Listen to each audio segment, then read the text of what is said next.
hanging from a thread till you dead, cause your partner put a price on your head, cause your chick was laying up in his bed. She getting details, spilling every word that you said. She working retail, thirsty bitch just trying to get ahead. If history tell us anything, y'all both end up dead. It's just a street tale of fable, some shit someone said. Sit at the table and hope there's more to offer than bread. Pulled out the cradle, first steps you getting chased by a fed. No head starts, just body parts and lead sparks. Old religion, brand new hate and weak hearts. Oligarchs, krakens, dragons, you see sharks. Imagine you could manage to maneuver the deep parts. You a savage, you can have it, just show all your teeth sharp. If you could grab it, you could stab it, just aim for the bleeding heart. The ones that show compassion, a soldier that seeks art. Does the artist that wage war take over or take part? Taking a knee, thinking no one faithful is me. I'm good people in bad lands, no evil live within me. I mind mine, I survive, find this lands for the free. If I'm mistaken, I'm forsaken, no one rescuing me. Residual effects, straight bullets through familiar necks. For any number of infractions that I deem disrespect. Your beliefs, you deserve better, but we both in the shit. You just haven't come to grips with it yet. Fight or flight, and they ain't really nowhere to go. If your back is against the wall and you ain't throwing no blows, you gon' crumble in the rubble, become blood in the snow. If you a victim, they collect them, grab the body and go. Dig them and ditch them, total disregard for the soul. Gas them and lit them, watch the flesh burn in the glow. Where we live and catch a shivering, it's a hell you don't know. Your best hope is that your dying ain't slow, or your dying's a show. Where we at, it's every man for his own. A bloody backdrop, where killers just zone and slice flesh to the bone. Masked and gloved up front of your home. A flash of gun, but the side of your dome. Fresh blood from a stone, dents in your sense. Kick your fucking ball through the fence. Dare you to say something. No sense in sitting around in suspense. Find out what's next. Open your fucking mouth, disrespect. See the extent of how my life is intense. She beautiful and oppressed in a permanent summer dress. She a servant and still she blessed. Children cradled against her breast, whispering prayers, wishing their souls the best, knowing that they forgotten, not forgetting they're blessed. The bloodiest red lights, just piles of dead life. Something must be broken, the glyphs wasn't read right. You think them Bible papers will shed light? Yeah, right. Burn after reading, tell the preacher I'm leaving.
What is poppin', y'all?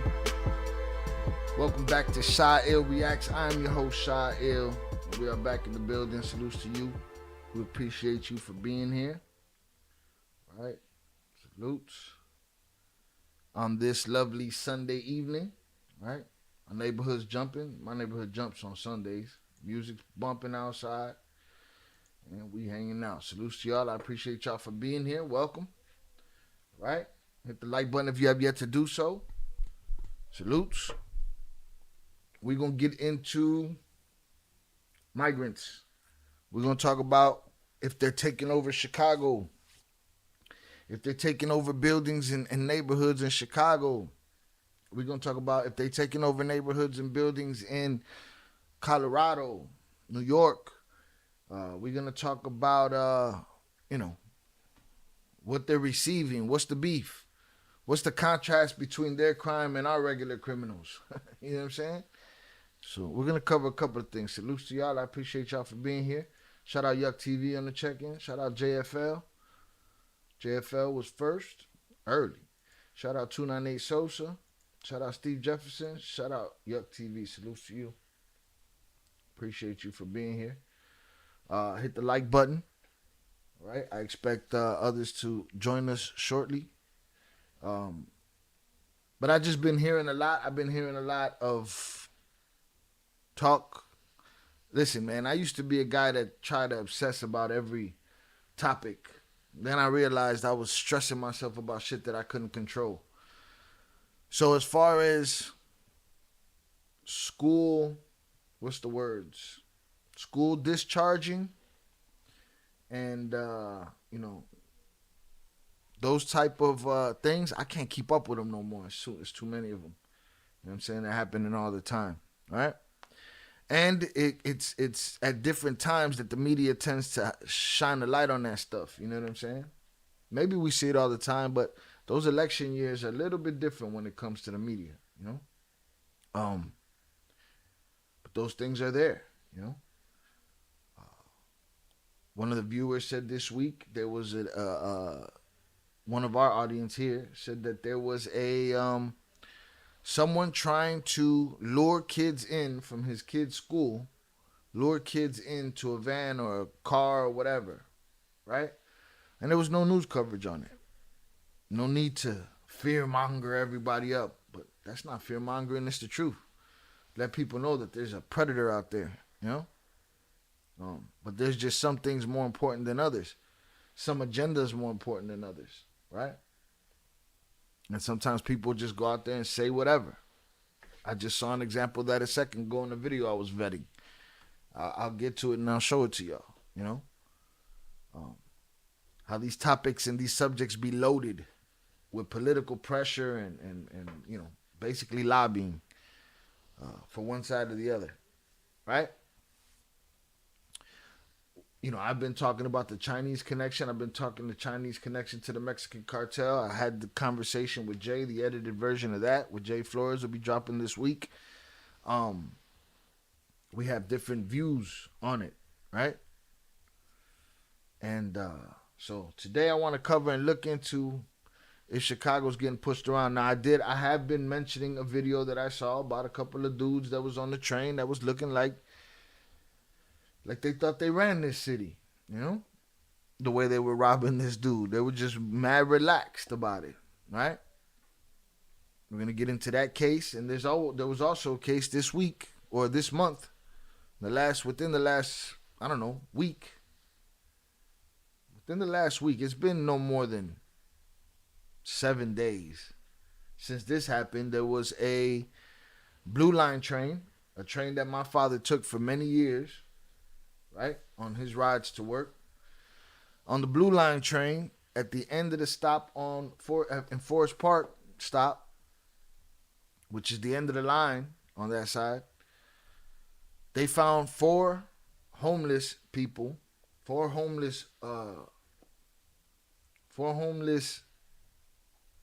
bodies that had been gunned down as they slept on the train. 3 in one car and 1 in the other. Right? I don't know who they blamed that on. I don't know who caught the blame for that. It's a horrible thing. You can't be at the bottom and even be safe. You can't be at the bottom minding your business, sleep on the train without somebody that can at least get their hands on 4 bullets and end these people. You know what I'm saying? Shout out Ben Allmark. I don't know what that means, but all right. So I want to look into these things. One of the things that Jay Flores said when we had the conversation was, if they are taking over shit in Chicago, where the gangs to handle that shit, right? I agree. The gangs are one of the reasons that I think that taking over shit ain't gonna happen here. Only one though. You know what I'm saying? Because the gangs ain't the only ones that are willing to, get into some shit, right? But is the outrage selective? Because, if the gangs are salty because 4 Venezuelans beat up a 60-year-old lady and snatched her purse, right? Well, if you got a homie that's in your neighborhood that's doing the same shit, I ain't trying to hear it. You done let him get away with it his whole life. He couldn't be an honest hustler, right? He had to rob people. The weakest at that. Because who wants to rob somebody that's going to put up a fight, right? Salutes. Hit the like button, y'all. I appreciate y'all for being here, hanging out. Let's make the numbers make sense. Shout out Practice Makes Habits. Salutes to you, sir. Appreciate you coming through. Shout out Velez 408 on the check-in. Appreciate you, sir. Salutes. So yeah, I want to go through a couple of videos and I want to go back in the timeline. Let's just go back a year to what they were saying on Chicago. The car, pushing him against a fence. Oh, my bad. 100 on what you're saying. Salutes, Velez 408. I appreciate you. We about to get into it.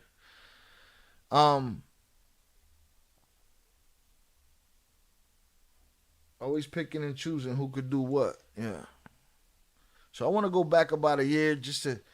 It's been 2 years. Salutes to the family. What they say, the first family to close on their home or whatever. We're going to talk about it. But it's been a two-year situation. 3-year situation maybe. But we're going to go back a year. We're going to go back 11 months. Also new. Right? We're going to go back to this 45-second clip. Migrants arrested outside. Now, let me tell you something. I don't, let's take away the idea of they're here, right? How they got here or whatever, right? They're here. Nobody should be outside that don't want to be outside during the Chicago winter, right? Now, last winter, the winter that they got here last year in Chicago was very tame, very chill winter, all right? Couple cold days. Then we got polar vortex style winters that nobody on this planet should be outside in. Unless they want to be outside. You know what I mean? There was a time where that was happening. They were pushing people out of these places into the cold, right? Now, the federal government opened these doors, right, to asylum, if I'm understanding it correctly, and y'all could correct me in the chat, or try to. We'll go back and forth. You know what I'm saying? If I'm wrong. But the federal government opens this door up and they send these people to these places, but there's no plan, huh? And how much better do they got it in those situations, sleeping in these tents on these cold sidewalks, right? And then you see the people arguing about it in the neighborhoods and saying, wait a minute, there's money that needs to be spent on us. Who's paying for them? So you got that happening, right? Then you got the idea that there's also military-aged men crossing these borders, right? And not all of them are here for asylum. Some of them are here because it's another place to kick up dust. From the looks of it sometimes, it seems like they came over here thinking this was a cakewalk, right?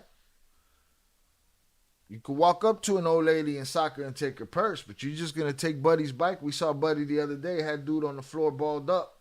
You're just going to walk up and take Buddy's bike? Like, what are we talking about here? Right? And then I hear rumors about the things that they're getting from the government. Oh, they get $9,000 a month in this, and they get $7,000. I want to look into that because I need to know what they're getting. I don't need to just hear people talk about it. Right? Especially during a political time where...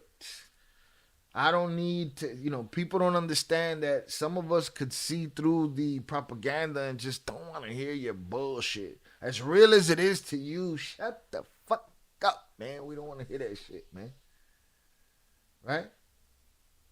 Jay Flores made the point the other day. that shout out Ben Allmark. He said Washington's plan is to mean muggle. Salute. Jay Flores, what was my point? I lost my point. Was talking about shit. I lost it fucking with Ben. Salutes. Joseph Hall on the check-in. The Biden-Harris administration opened the border. Federal government just followed the lead. It's not the Hispanics family setting a better life that it was in 80s, early 2Ks. Okay, here's my point, right? My point is it might not be only Hispanic families seeking a better life.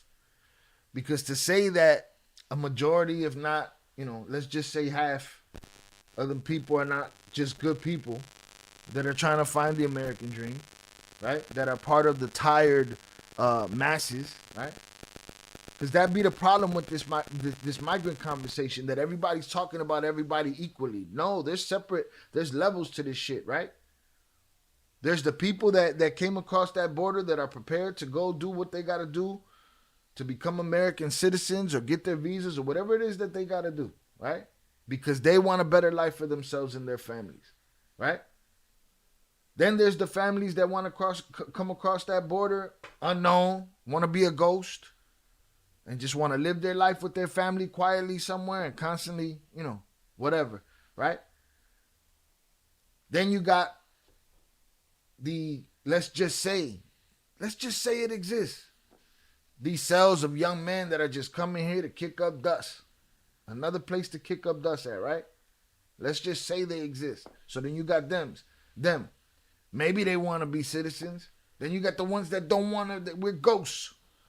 We're ghosts. We don't need nobody to know that we're here. Right? Because we up to this, that, and the other.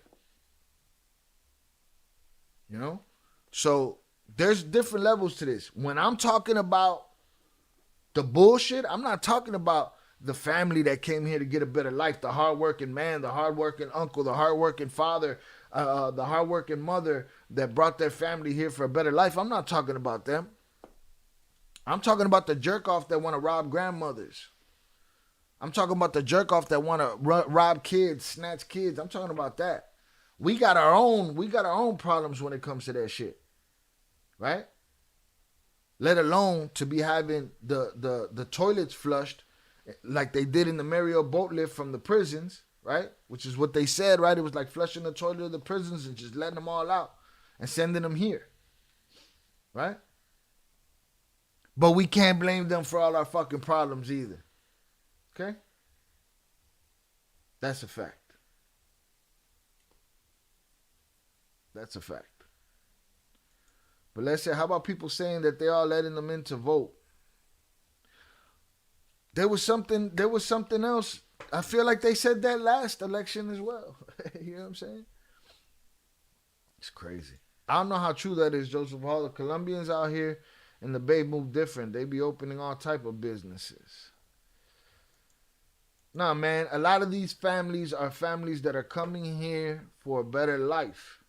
A lot of these dudes don't give a shit about life. So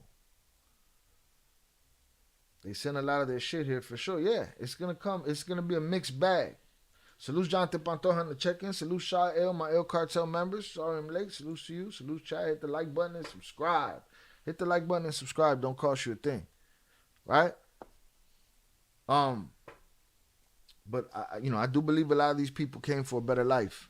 Trying to see if I remember the point. There was a point in the conversation that I had with Jay about this. Maybe that was it though, that there's levels to this. Not just everybody coming here for, we can't make those assumptions. We can't make those assumptions. All right, so let's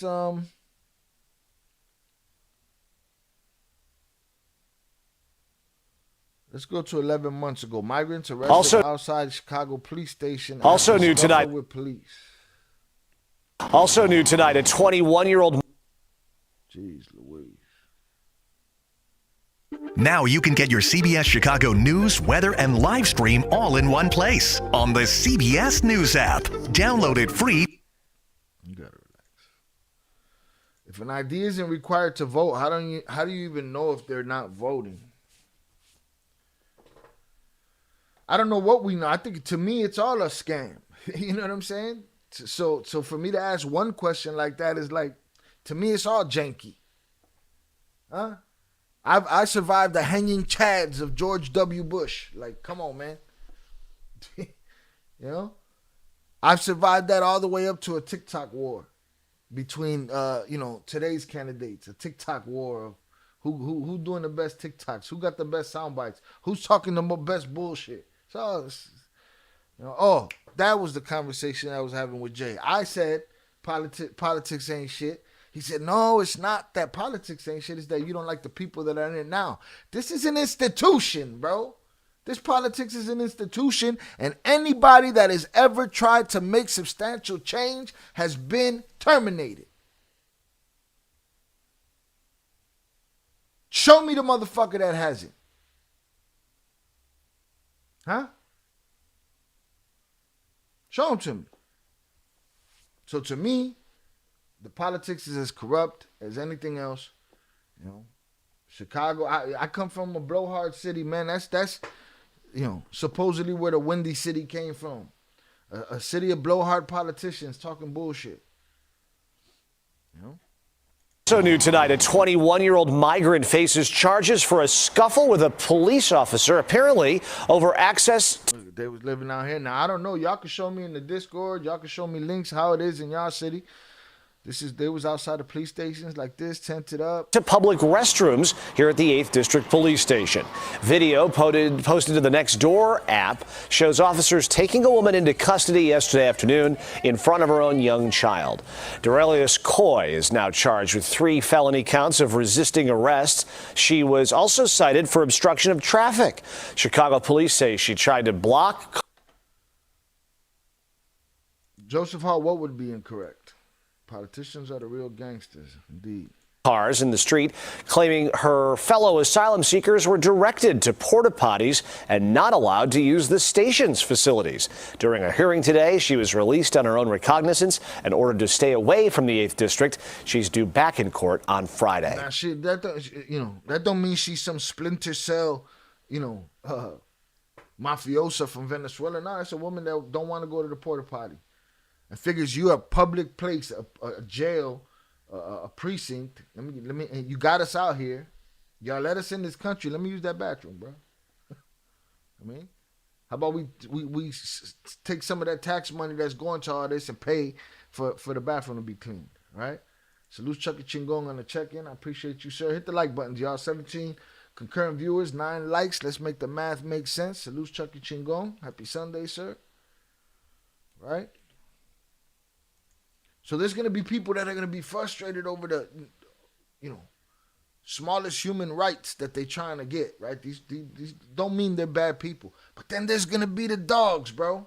There's going to be the dogs, too, that want to scrap, right? But they don't want to scrap with somebody that can scrap back. They want to scrap with an old lady. They want to snatch your purse. They want to carjack her. They want to do this, that, the other. But we got those problems without migrants here, right? Nobody fixing that. And then we want to call the gangs and make it their responsibility, But we ain't taking the police don't get none of that shit either. They don't get none of that responsibility. Huh? The gangs need to take the responsibility amongst their own. Those days are over. When was the last time?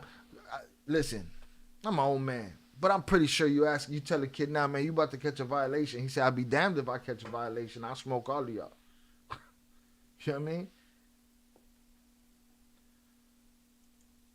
298, the shy better ride for the shy for real. And I believe they would. Not just them, though. Not just them. Not just them. Houses would empty out with motherfuckers going crazy on their ass. That's why I don't believe all the talk. And I don't find it. I can't find it. I'm looking in the places that matter. Shout out Bobby D on the check-in. Salutes. I can't find it. That's why I'm looking for it. So we saw that. Boom. That was a year ago. Let's see. Then we got here after Venezuelan migrants offered work permits This is 11 months ago. Chicago activists call for more action. Well, from the mayor to the governor, officials across the state are praising President Joe Biden for the decision to grant temporary protective status to newly arrived Venezuelan migrants. The move will give them a fast track to work legally. While the news was welcomed by many, immigration advocates say there's still more work left to do. CBS 2's Andrew Ramos has more on the local reaction.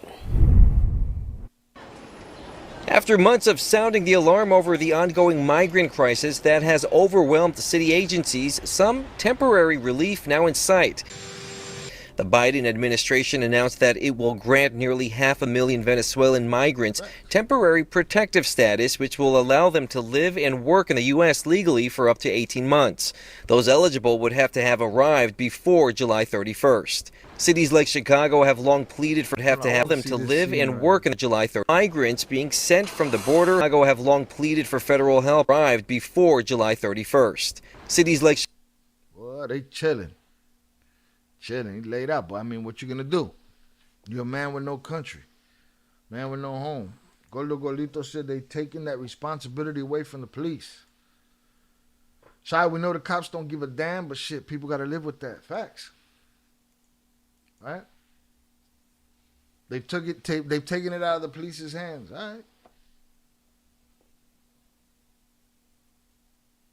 Then they're gonna crash out on all the gangs when they start smoking these dudes, right? But again, is there a threat worth that happening? I don't see it. I see criminals in the city where other criminals are. Is everybody jealous now? Huh? Is everybody jealous? Chicago have long pleaded for federal help as the flow of migrants being sent from the border have inundated local resources. With Venezuelans accounting for more than a third of the 14,000 migrants currently in Chicago, the expectation I'll is tell you who's not to blame. Those babies are not to blame. this announcement will lessen the pressure on the city, allowing these migrants to be less dependent, applying for temporary work permits, bypassing the 180-day waiting period. While advocates thank the president, they say this is an opportunity to do more. It is time. We deserve work permits too. We have families too. Immigrant leaders from the Resurrection Project and a number of elected officials are calling on the Biden administration to now level the playing field and grant parole and permanent work authorization for all immigrants, including the more than 11 million undocumented. He can do this with a stroke of a... It's this undocumented problem. Here's the problem with that, you know? If you're undocumented and you put a roll on somebody, there's no fucking record of you. You know what I'm saying? If you defraud somebody, if you kidnap a family, if you burn a village down, how do we know where you at, bro? How do we know what you are? That's what just civilization stands on consequences, right? So that's the part I don't get, and that's the part that worries me. The ghost, the dude that wants to be a ghost. What you up to, bro? Huh? Because if I had the opportunity to be a ghost, I'd be a ghost and do some shit. What you being a ghost for? You know what I mean? But I'm not a ghost. I got a number. I got a name. I got information. Salute Army, he said it's not just us. The UK, France, Germany. You can't say this isn't a global agenda. Somebody's agenda. Quite possible. Right? But is there more fear-mongering during this campaign? I think so. Because I ain't seeing no takeovers. Am I seeing robberies? Yeah, I'm seeing robberies. Yeah. I'm seeing robberies. But it ain't no different than what I see on a regular basis. Right? They pick and choose who they want to rob at what time. When I'm roaming the streets at certain times and I see these women and shit, I be wondering, like, somebody got to love them. Where they at? Why are they out here walking from the train or from here or from there? Huh? Me, I could do it. I could defend myself and whatever is whatever. But these ladies and shit, right? Them the ones these fools drive around waiting for. Unfortunately, while they let in those working families, they also let in those ghosts. And that's been my point, that not all migrants or immigrants or anything is created equal. There's a difference. that's the problem with the politics. The politics does not think it's a nuanced issue. It's everything is everything, black and white. Period. No, there's shades of gray.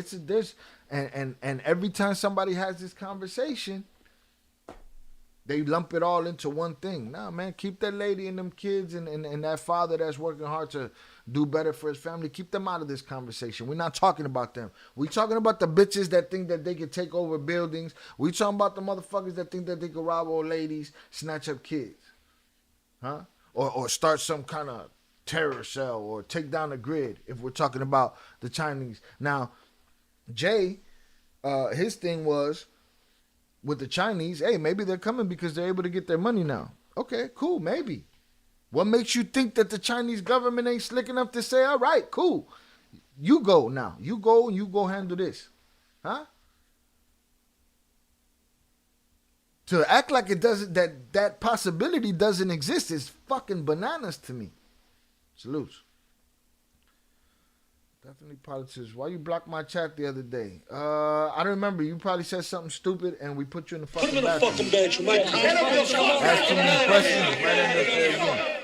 I think you were the one that said the other day, yeah, you told a lie. And we only put you out of here. We didn't put you out of here for 24 hours.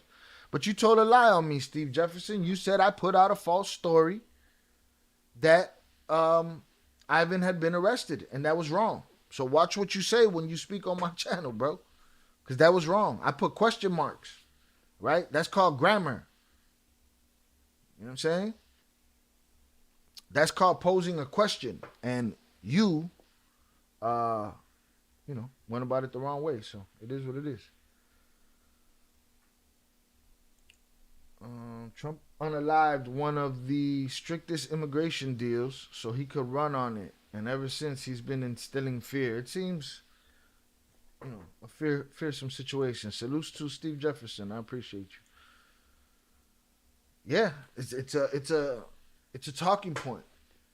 Fernando sent me something funny on Instagram. We'll check it out. Where it's like they asked Trump a question about it and made up his answer right at the end of the line. Like, it's all jerk off. It's Saturday Night Live is what it is, man. Yuck TV said new people in the city is all good, but new people taking over the city is all bad. Crazy. You pro Trump or I'm pro me? I'm pro the people, man. All right? I'm anti this bullshit lie that there's Democrats and Republicans. You know? I'm pro the working man. I'm pro the person, who's supposed to pull themselves up from their bootstraps when they don't even got fucking boots.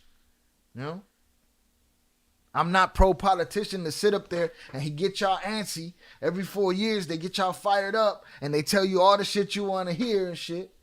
And then they get in there, they don't do dick for you. They do two things for you. You happy, you placated, and you go back to not giving a shit. All right? I don't want a politics where one person is able to entitle or enable a group of people to feel entitled to be able to say and do whatever they want. To me, politics is bullshit. And again, me and Jay argued that the other day.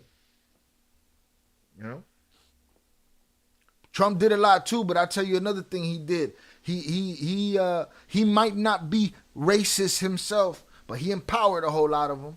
And they're still empowered to this day. They feel like it. They feel like they can say what they want because they could put on that MAGA hat.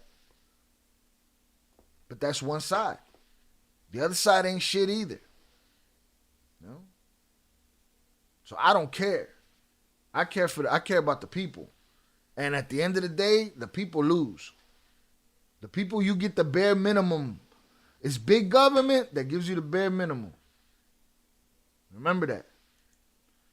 That's the issue when you don't vet thousands coming in. How do you separate the good and the bad? At least we got to know where the fuck they at. You know what I mean? At least we need to know where they at. Who they are. Got a picture? Got a print? Why? Because they just jacked up an old lady for her purse. Who did? Not the guy that came here to better his family. The dude that wants to take. He's desperate. Some are desperate, just going through the motions of not having shit. And others are criminals. We got our share of our own. We got our fair share of our own. That whole Guzman family ain't worth the shit. Gave the game a black eye. Salute. Velez 48 said, talk about securing the borders, and then when the chance to secure it, he goes and he gets Republican people to vote against it. Feel like Trump did a lot, bro. They said the government giving them people guns. Somebody giving them guns. Huh? People been telling you forever. Crates be popping up in alleys on the south side of Chicago, west side of Chicago. We've heard that before, right? Somebody selling them. CIA go and sell a bag of guns knowing that it's going to end up right down the block. Huh? How did you ever fall into contact with... Yeah, this is not a Q&A session. We're on a subject right now, Jefferson. I got into contact with the Flores twins through this channel. I appreciate the question, but right now we're on a subject. I got into talking to them on this channel. I was reacting to their podcast, and they ended up reaching out. Salutes. I'm not trying to be a dick. I'm just trying. I'm on my shit right now. I'm trying to talk. Salutes. Old rule: never talk politics or religion. Yeah, or combat sports. Salutes, Zoraida, on the check-in. I appreciate you. When you money up, racism don't really mean shit for real, Shy. When your money up, racism don't really mean shit for real, Shy. Everything is relative to a certain point, 298, right? Because who knows what it's like in that rich room, huh? With the 5 top guys. Who knows what it's like, huh? Maybe even up there's still a guy that feels like he stepped on. Who knows? Fast and Furious. It's there, but they got a different agenda to take the money. Salutes. So these people want work permits. We've seen it. Today is the beginning of a fight for every single one of those 11 million people. We know if we bring it to his attention, he will hear us. Former Congressman Luis Gutierrez is taking it a step further, calling for a day of action on November 14th, where he will be part of a coalition of thousands gathering in D.C., asking the president to issue permanent work permits for millions of... So now what happens, though? What happens? They got work permits, they go to find work, they run into our people that have already been here going for that same work, they start scrapping? Immigrants who remain exposed to forced removal. They've been here 35, 40 years. We didn't do anything about it. It's not their fault anymore. It's too early to tell what immediate impact, if any, the new TPS designation for Venezuelans will have for the city, as many of them still have to sign up and then wait to be approved. All right, so boom, we got that. A girl who was... That's an attack in an alley. They try to say that shit was... But I don't think that has nothing to do with it. Let's take a look at this. This is 11 months ago. Or whether it's 10 shelters. Where these South and West Side homeowners are angry. They believe the city has overextended itself and should be putting the tens of millions of dollars earmarked for migrants into Chicago's most vulnerable neighborhoods. But the South Side has been under-resourced, underfunded for years, for decades. We have... See, that's why I can't have the conversation like that with Jay to where I could just, I can't. Why? Because we're pretending like these things don't exist. No, but we thinking about the past. No, this is the motherfucking present right now. They had the millions of dollars to spend on somebody that showed up at the door. They ain't spent a quarter of that in these underserviced, underrepresented neighborhoods that have been like that for years, that have crumbled not because of natural, they just crumbled because the people ain't shit. No, it's been a systemic situation that continue to chip away at these neighborhoods for the last 70 years, for the last 50 years. Schools that need to be reopened. We have buildings that are abandoned that need to be business operated. The group says the city has abandoned its Invest Southwest initiative, a Lightfoot-era program that was dedicated to reversing decades of disinvestment on Chicago's South and West Sides, promising to align more than $2.2 billion. And that's another thing. These politicians, they get in place. They make all of these big plans knowing they're going to be there for years. And then when they're gone, their plans get kicked to the dust. You've been sitting there waiting. Huh? Come on, man. Dollars through public and private funding. We are taxpayers, we're property owners. Our money should go towards fixing our communities. The city has received more than 15,000 migrants since August 2022.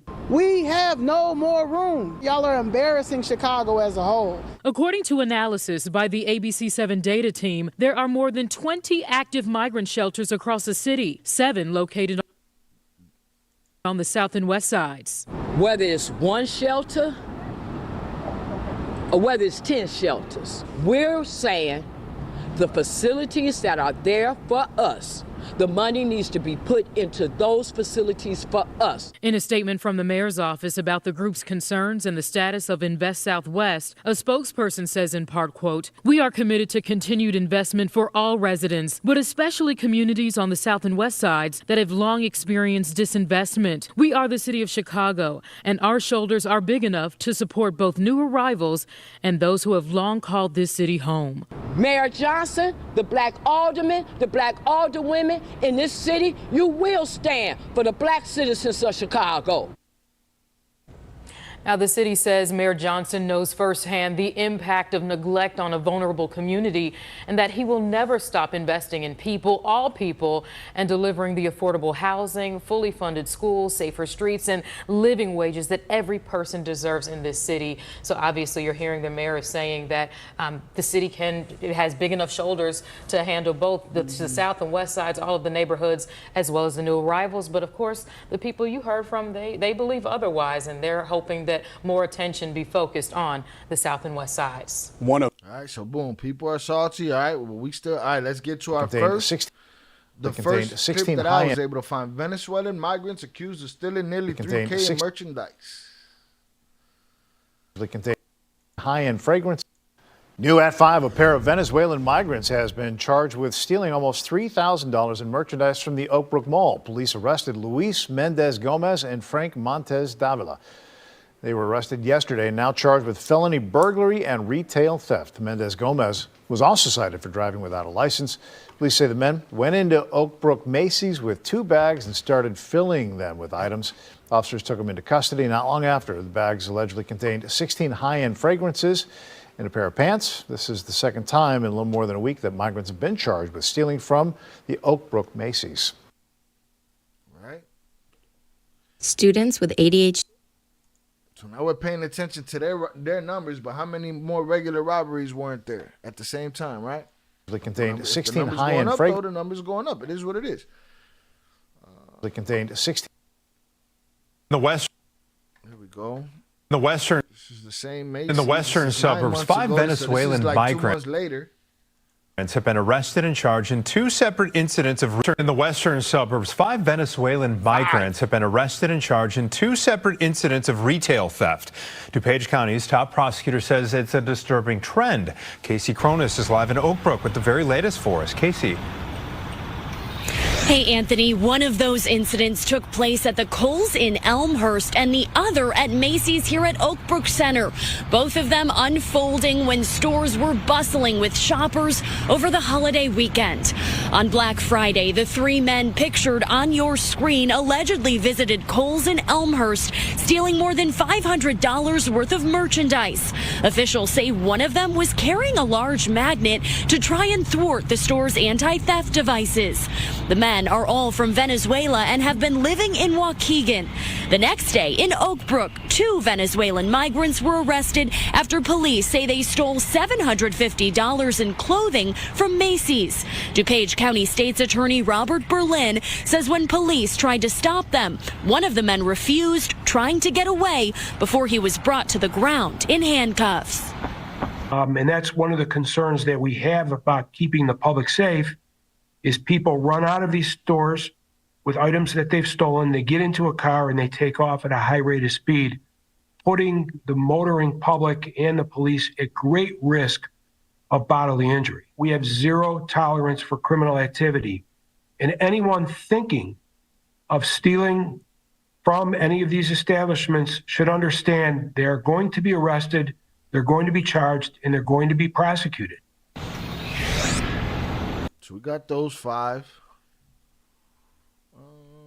That are here, as you can see behind me.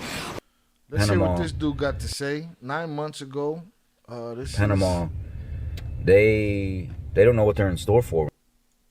So here's the update on what's going on around here with the immigrants. I'm gonna call him just some dude.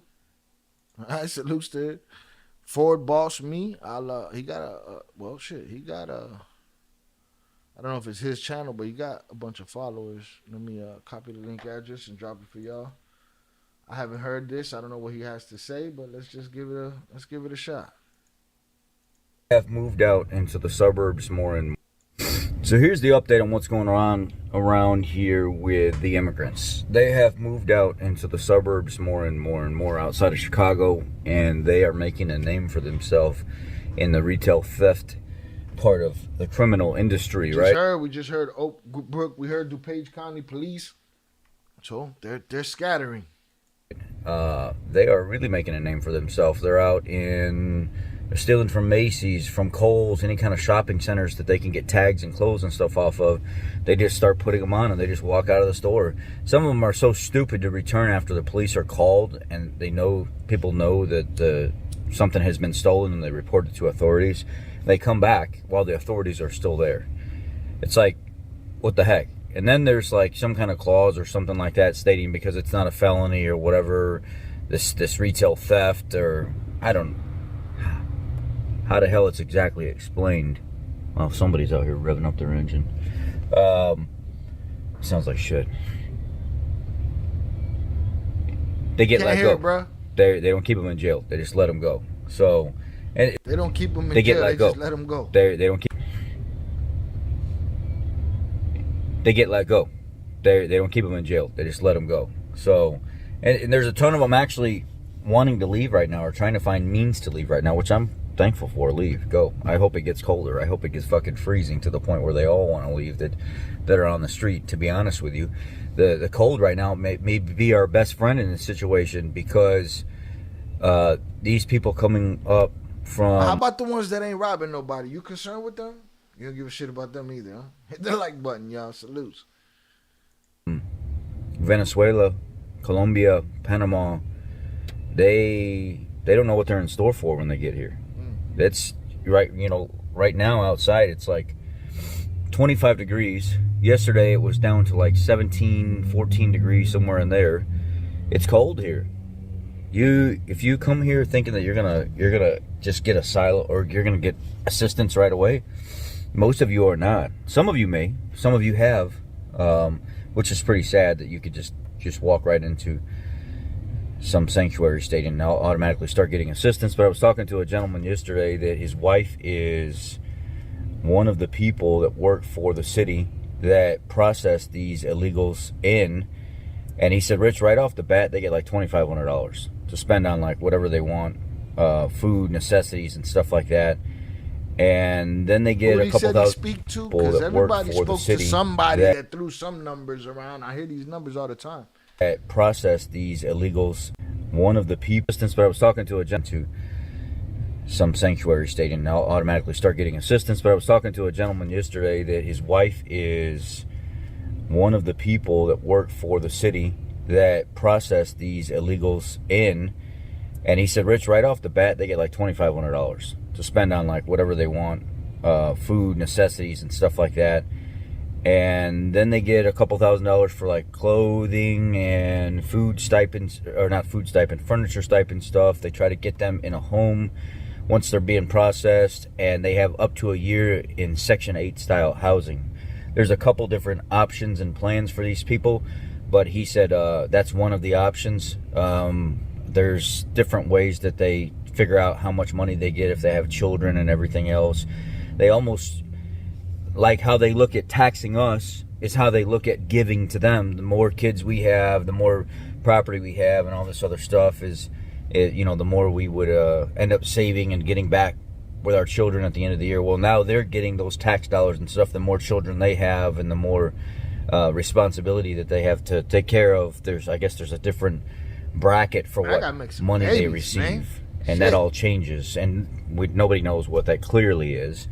We just know that they're getting it's like also $1,200 a month towards, if they don't want the Section 8 housing or the housing that the government's providing, they could find their own homes if the people agree for them to move in there, and they get up to like $1,200 a month or something like that towards rental, like rent or lease or whatever it may be. Hell if I know. I just know that right now is a really, really bad time for us, and it sucks because I have to carry the peace pipe everywhere on me now. Over the last 4 or 5 days, especially over this past holiday weekend, there were people in our area. Let's move on to a different segment. The robberies around where I am in Chicago went through the roof. I guess for about 4 days straight, on and off around the Brighton Park area and further outside of it, there were young black men between the ages of 15 and 20 that were just driving around everywhere, young guys, and they were just pulling up on people at food trucks and outside grocery stores and the taco stands and everything else, and they were just pulling their pistols on people saying, give me all your phones and give me all your money. Everybody here right now. If there's a couple people in line, they all got their shit taken. It wasn't just one, it was all of them. And they do this. They go into businesses and like Subways while people are in line trying to order their food around lunchtime, or when they know there's going to be a line full of people, and they pull their guns out on people. People get scared and they give up their cell phones and their cash. Who's selling them these hammers? Huh? Who's giving them the free reign through the neighborhood to do that? Where they doing that at though? Is you hearing about it? Show me, give me a link. You know what I mean? I want to see the story. Just like the Irish on gangs in New York. Everybody was illegal at one time. I'm native, so our land's been jacked since day one. I agree. But what we're talking about right now, what I'm talking about, my only concern, besides the fact that these kids be in these deplorable conditions, whether they're in this country or coming to this country, right? But other than that, you know, my concern is that we're not getting dudes that are just coming here to hurt old ladies and kids, man. That they're not coming in the mix. And if they are, we got to keep track of these fools. You know, so I agree. Let's see. They don't keep anyone in jail. They kept them 5, I guess. If they made the news, they did something with them. And wait till I show you the guys on the train. I'm sure some of y'all have seen it. Hit the like button if you have yet to do so. Like and subscribe. It's the best thing you could do for me. All right, salutes to you. Let's see. Chucky said maybe it's part of an election scandal. I know they keep bringing up the border. Or just they bring up the border because it's a problem. It is a problem, and that's one of the reasons they bring it up. But they pimp every issue that they could pimp. Every issue that's going to get us talking about the shit. Every issue that's going to get people up and voting. Every issue that's going to create the tension at the family event or at the bar or at the party and all of this shit that happens during these election times, man. They're going to say whatever. I thought they got $10K each. He said 25, but maybe if you have a whole bunch of kids. I also saw a lady that said she got the receipt. I guess it was the bank receipt. Or no, it was the EBT receipt that somebody had left, and it had something crazy on it, like $23,000 or something stupid. And I was like, wait a minute, but show me. You know what I mean? Show me something that'll convince me that that's true. Or are people just get a kick out of talking shit on the internet? Fear-mongering at its finest. It's not simple because some of these countries won't take them back. Even if you wanted to send the criminal element back, it gives the people that came to do the right thing a bad name. My thing is, if we know that that we're letting in criminals, then we need to know where they're at. You know? We need to know where they're at. And I do believe the streets is going to have to police themselves on this one. But what makes me think they're going to do that? I mean, they'll do that for an outside force that they feel is encroaching on America, right? But they ain't doing that to the weirdo in the neighborhood, huh? That only robs women between the ages of 25 and 40. You know, blonde hair, you know what I'm saying? The guy that had the fucking weirdo that's doing shit in the hood, you ain't policing that motherfucker. Smoke him. Huh? The dude that goes out every night and says, I'm going to go smoke some ops. And he take out some dude at a red light that ain't had shit to do with shit. And take that go deal with that motherfucker. You ain't police him. Right? Huh? Who policing the dude that took Nipsey's life? Nah, that nobody's policing. So, you know, like Ronald Reagan said, we'll go against an alien force all together. It'll unite us. September 11th style. Pull out your fucking American flag. Right? And then, election time, everybody play politics. But this guy's telling me stories about them sticking up everybody's lunch hour and all this. Show me, bruh. Show me. And over the weekend, they said it was several. Y'all Taco show me. Man If I'm wrong, tell me I'm wrong. Show me the videos of these migrants wilding out. You know what I'm saying? I got a few. Right? But they're not taking over no Chicago, which makes me question all the rumors about them taking over Colorado. Now, I saw the video of that, and that looked like somebody taking over the Carter. I mean, but there's families and babies that came along too that need everything that they can get. Now, is it the government tweaking, giving them extra? I don't know what the hell's happening. Neither do y'all. You know what I'm saying?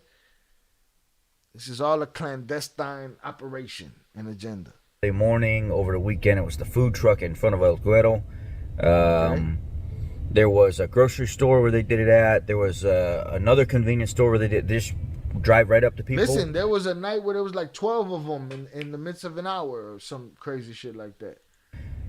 Walk right around them with their pistols pulled and say, give me your cell phones and give me your money. So we're fighting a double front right now. We're fighting this uptick in these youth getting away with stuff like this because they don't prosecute them here in Chicago. They just let them go.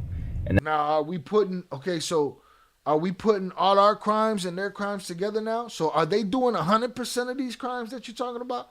Did all the people that was doing these crimes, you know, the years before they got here, did they stop doing crime the moment these migrants came in? Like, oh, we dealing with a mixed bag here, right?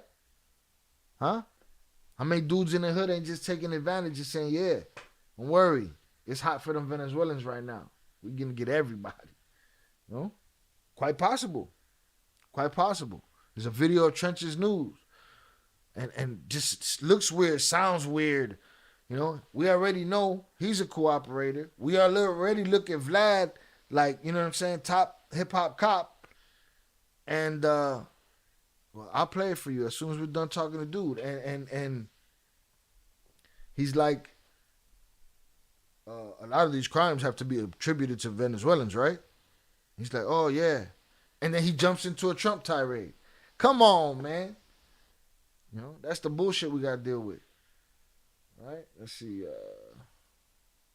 Yeah, I heard. Velez, exactly, in quotes. I heard. Salutes. Not really. I'm next to it. Ain't nothing crazy. I don't know. I missed that. I must have asked you something. Sorry. I'm off the fly today. I'm on the fly today. Let's see. That's why they remain. Mexico policy was good. They had time to vet people. They ain't doing that to the tweaker from the hood that broke into the old lady house. Exactly. That's what I'm talking about. It's selective outrage. You know what I mean? We're mad because they're doing it. But when your cousin's doing that shit, you're not salty. Huh? I'm for humanity, bruh. What the fuck are we talking about here? Gordo Gordito said, kings in the hood still police the hood. Don't forget the BLM riots. I mean, yeah, bro, but it's selective outrage. There was something there to fight. You know what I'm saying? There was something there to fight, right? But guess what? A couple of guys took a little stand because they didn't want that shit in their hood for whatever reason. Right? That shit wasn't no uprising. That shit wasn't motherfuckers taking to the street and saying, nah, man, this happened, so-and-so shot a baby on them. Oh, so-and-so shot Nipsey Hussle. And I'm not just talking Chicago. I'm talking about nationwide. Somebody took down Nipsey Hussle. The police better not find dude. You know? They don't do that. They ain't doing that. It's election time. Political games. Oh, strong right now. Hard to know what's true. I have to see it myself. Me too. 44 Vatos put out a video at them apartments in Colorado where he asked people how true the whole thing is. I'm gonna go through a couple of these videos. I don't know if we'll cross paths with him, but we'll see. No more American criminals. They're all Venezuelans, according to a lot of Trump trompetas. Yeah, I feel like that too. Like we just took the American criminals off the table. They stopped. They said. I agree. Chuck Lee literally right next to it. It's not crazy here in Tucson with them doing crimes or anything. He's pinning Latinos and black people, but what about the Caucasians on rugs and committing SA? It's a lie. That's what I mean about this. It's a nuanced conversation. All of them are, and it turns into something black and white. There's many levels of the shit. And then they have to come back for a court date.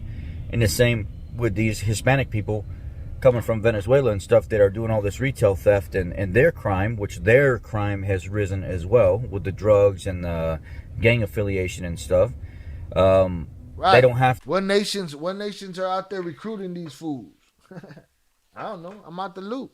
I could ask, but it is what it is. DJ Saylor said, how many have been arrested for busting at cops and the ones that beat up cops in NYC? I don't know. We're going to go through it. I'm going to see how many of those stories I can find. We already found a couple of, and again, we're not going to find everything. I get it, right? But when there's something big happening, like there's takeovers in Chicago, you would hear about it. I would hear about it. Takeovers in New York, no, it's just, this happens. Listen, the way the media says things means a lot. Means a lot. Just look at the East Coast, West Coast beef. Don't get me wrong, crime's still happening by Americans, but we have our own economic Trump supporter dude, and there ain't no way you're going to tell me that the crime has not risen since they opened their jails and let these people come here. Now, did you just jump in the conversation or have you been listening? No, that's not what we think. That's not what we think. I'm looking at both sides of the coin here, which is why the joke is on us. It always is. Presidential election, joke's on us. All right? But are they fear-mongering? Or they get let go right away, and then they have to come back to a court date later? They ain't coming back to that court date. Why would they come back to that court date? I'm a ghost. And they don't have anything, and they're in retail stores stealing stuff. You think they're going to come back a month later when you set a court date? They ain't going to be there. Come on. Seriously. Anyhow. That's the update on what's going on in my... Shout out to you, DJ Saylor. We just talking, but... Yeah. We feel the same way. Of course. Of course. Salutes. I do agree with some of what you're saying. Salutes. We're basically saying the same shit, man. That the Americans didn't stop committing crime when these fools started on this dirt. You know what I mean? So let's stop that and let's look and see what's mongering and what's bullshit. And a lot of people turned it into a racial issue. I don't give a fuck who it is, from where they coming from. They say, "Oh man, 11 million Croatians is at the gate." What? What happened? Wait a minute. What they doing? What they want? What's happening? All right. I don't give a fuck who it is. It's not racial. It's class warfare. We aren't in the political class. They're playing everyone against each other. We all get played. Joke's on us, Army. Joke's on us. If you want to see it, just go check the buildings on 7800 South Phillips and Essex. See what? Them taking over buildings? Shit, look at all them Trump supporters who stormed the White House. Ain't shit really happened to them. Bruh! They took some rile you up, rah-rah cheerleader shit, and they turned it into, what? A mutiny, treason. What?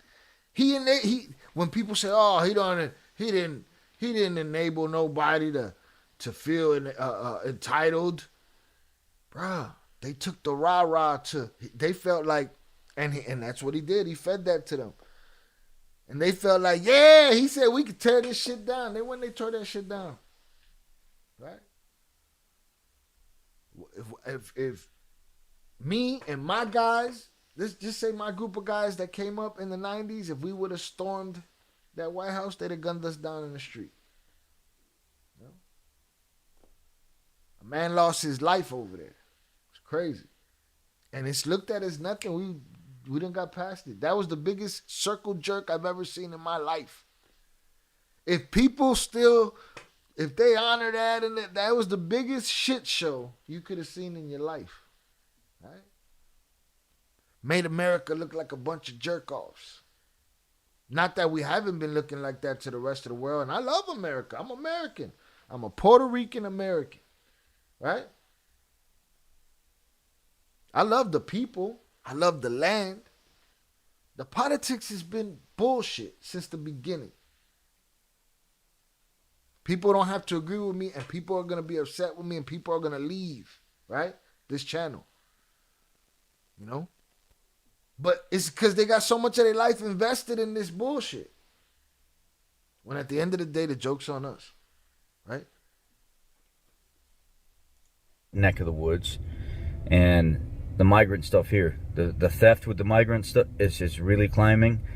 The amount of concern for how cold it is and where they're going to be, it's really, really an issue. I need crime statistics. I need to know how many of y'all locked up. Yeah, salutes DJ Saley. He said I did just hop on, so I apologize for sure. Yeah, the bandos, they took over. I keep hearing that. I need to see a video of that shit. I don't need to pull up nowhere. It's 2024. Where's that? You got a link? I'm mad confused right now. Salute Gordo, though. I appreciate you. Proud Boys stand up. He said, let's see. The only one that lost her life was a woman that was shot. Some kind of takeover? Ain't they the biggest supporters of the blue and they gonna fuck them up to get in? Who? Yeah, I'm lost. Again, there's a lot coming at me. Pause. Those January 6 people are still locked up, and that was a hoax. There's a video of cops taking pics of them guys. But everybody's going to have their theory of what it was. This was a hoax. That was this. This was that. Gordo said, pull up. I'll drive you there. You saying that you're going to take me to a place where the Venezuelans took over? Is that what you're telling me? So what is who waiting for to liberate that building? Capitol Police were unalived, but I ain't seen none of them January 6 people get the book thrown at them. I'm sure there's some out, there's some in, there's some that got a slap on the wrist. Y'all arguing with each other just like they want. Congratulations. Gordo talking about he'll take me. I'm not looking for a ride, Gordo. Respectfully. I'm asking you questions. You know what I'm saying? I'm asking you questions. We're having a conversation here. And a lot of them going home right now because of how cold it is. They're kind of acting as our friend in disguise. What does that mean? Going home? They went back to their country? Around me a lot. So keep strapped. A lot of them are concerned for how cold it is and where they're going to be. It's really, really an issue. And a lot of them going home right now because of how cold it is. They're kind of acting as our friend in disguise. And then a lot of robberies around me. A lot. So keep strapped. Keep the pipe. Keep the peacemaker on you. And do your best to keep your head on a swivel and pay attention to your surroundings, because shit's getting real. Capitol Police were not unalive. So you telling me on January 6th, nobody didn't a police officer go down? Huh? That didn't happen? Are we talking conspiracies? Are we talking, what are we talking about here? January 6th.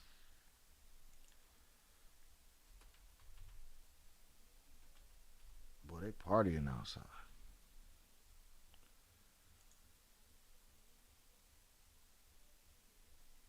Oh, he had a heart attack. Well, shit, wouldn't it give you a heart attack? They storming the gates. They storming the gates. One lady was shot. She was a protester. Hold on, man. we're moving too fast here. Let's go back here. So now we're going to go to... And here is...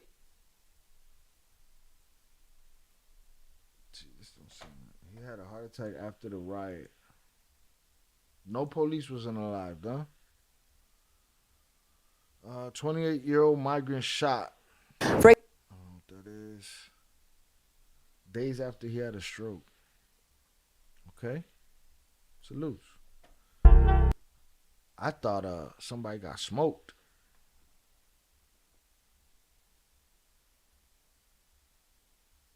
See, like this right here. How are we gonna say who this is?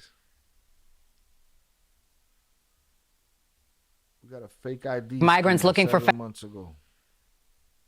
Energizers through. You can look up the medical. I will. I believe you. I'm probably thinking of that man. All right, but I see here January 6th.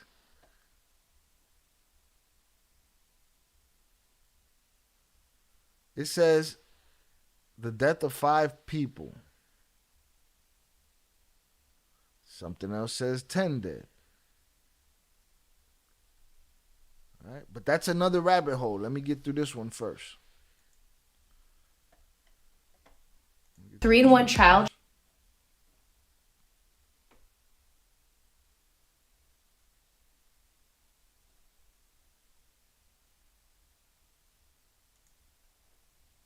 To get a job. Migrants looking for fast cash to get a job can wind up as pawns in a criminal operation. Many of them caught stealing in order to pay for fake IDs to gain employment. Artia Ewing live downtown with the undercover bust tonight. Well, let me tell you more about that bust. The fake ID ring was busted just 5 days ago. The crooks were selling these phony IDs for $150 each. It was all uncovered inside of a little village home. And once investigators were inside, they also uncovered $7,200 in cash and what they believed to be meth. This is where the investigation started. Migrants being arrested repeatedly on the Mag Mile for retail theft. And once they were interviewed, they explained why. They were then being able to either buy or trade for Social Security numbers, cards, or American permanent residency cards. And this story we were getting over and over again. This is what the migrants were bartering for, fake IDs, in order to secure employment. And then the vast majority of them are released. Nearly 500 fake IDs were uncovered, Social Security cards, driver's licenses, and American permanent residency cards. A ledger was found keeping track of their crimes and wads of cash. These are the 3 U.S. citizens from Mexico arrested and charged: Facundo Donato Mencez Garcia, Francisco Javier Otero Rosas, and Kenneth Harith Ulloa Rodriguez. The Cook County Sheriff's Office says this shows migrants at the end of the year stole over $40,000 in merchandise in River North. And for January, it's almost half of that. Urban planner Roger Romanelli says it's a sign of desperation and failed government help. You can't bring people to the United States, cram them in manufacturing buildings, and expect them to figure out how they're supposed to get a job in our state of Illinois. He's not wrong. It's a triple fucking, yo. It just feels like nobody wants to sit down and tighten all the screws on the system. It's shot to shit. You know, it's shot to shit. Cheryl, investigators. I don't know if they blame this on the migrants, but look at this. Cheryl, bullshit. Investigators with the Chicago Police Department are now reviewing surveillance video that you're about to see. Police say it shows a group of armed offenders attacking and terrorizing a woman in the middle of the night, and it all plays out for several very uncomfortable minutes. It's nearly 4:30 in the morning, January 29th, when video shows a woman walking along West Lawrence Avenue on Chicago's northwest side. Within a few strides, a dark sedan screeches along the sidewalk and 4 people bail out and surround her. What happens next isn't fast, as robberies so often are. The 4 people, who police say are armed with weapons, shove, manhandle, and strip the 35-year-old woman of her personal property. The 4-on-1 robbery plays out on the Jefferson Park sidewalk for 2 solid minutes. For 120 seconds, they push and pat down the young woman, rifling her pockets and bags she'd been carrying. They pile back in the sedan and speed off, leaving the woman collecting herself and whatever they left on the ground. Then, as a city bus approaches, the woman frantically tries to flag it down. The bus never so much as pauses. Her panicked waves for help in the middle of the street are ignored by two more passing drivers. Still, it gets worse. What appears to be the very same car of armed offenders returns for a... These bitches came back. replay. Three offenders leap out, surround her for a second time. Those don't have to be migrants. They could be whoever. Them bitches came back. So the migrants that are here to work, the ones buying Social Security cards, are here to rob. The only good thing Venezuelan immigrants are known for is giving the Mexican hard workers a great appreciation. This time delivering a blow to her. Bro, they very came back, bro. Her panicked tries to flag it down. Salute to you, Army. I appreciate you. Keep up the good work. Peaceful conversations are good. Work tomorrow. Salute to you, bro. Get that bag.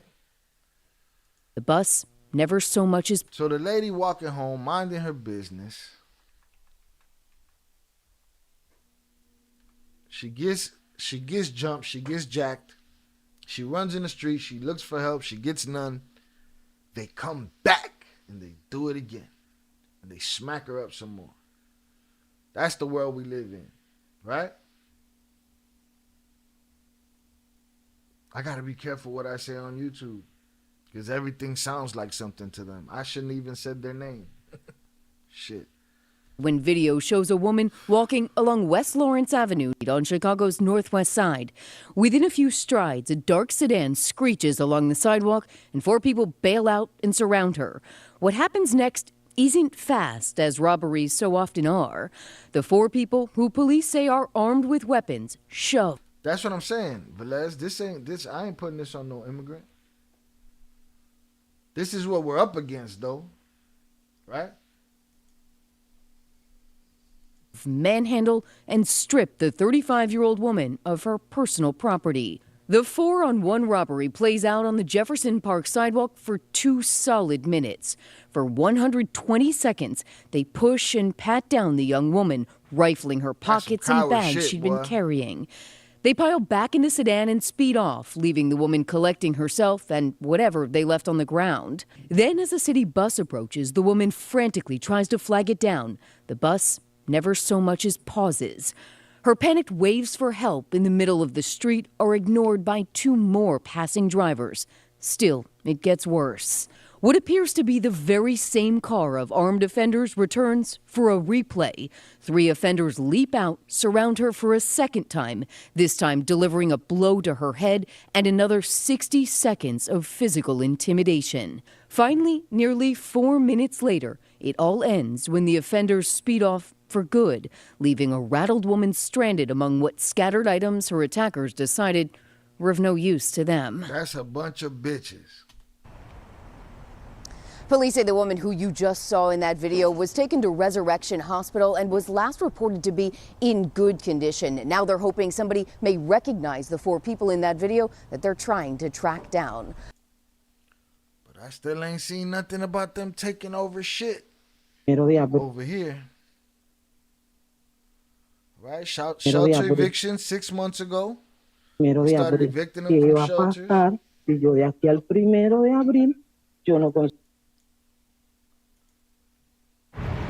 Tonight, thousands of migrants spending what could be their final weeks in shelters across Chicago as the city's eviction deadline looms.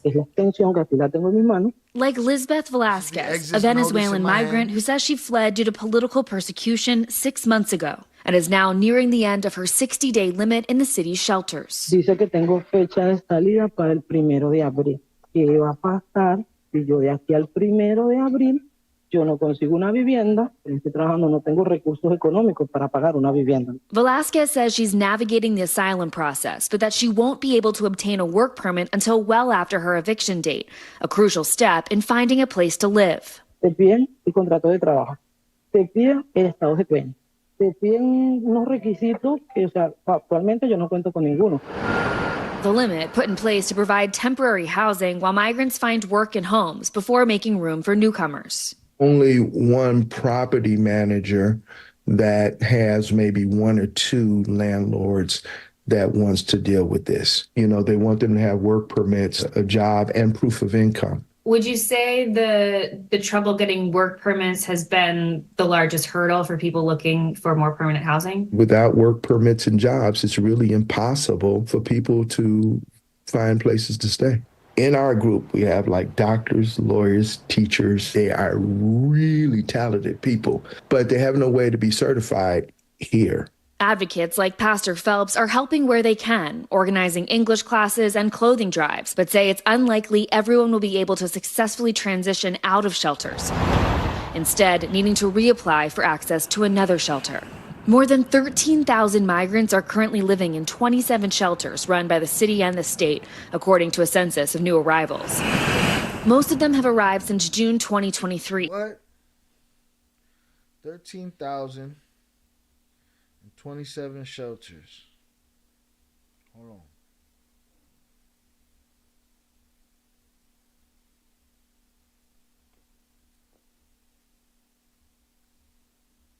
That's 481, roughly 481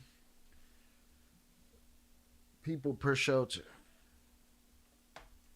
Part of the busing campaign by Texas Republican Governor Greg Abbott, who says he sent more than 100,000 migrants to sanctuary. I'm sure the numbers don't work that way, though, but that's what it should be.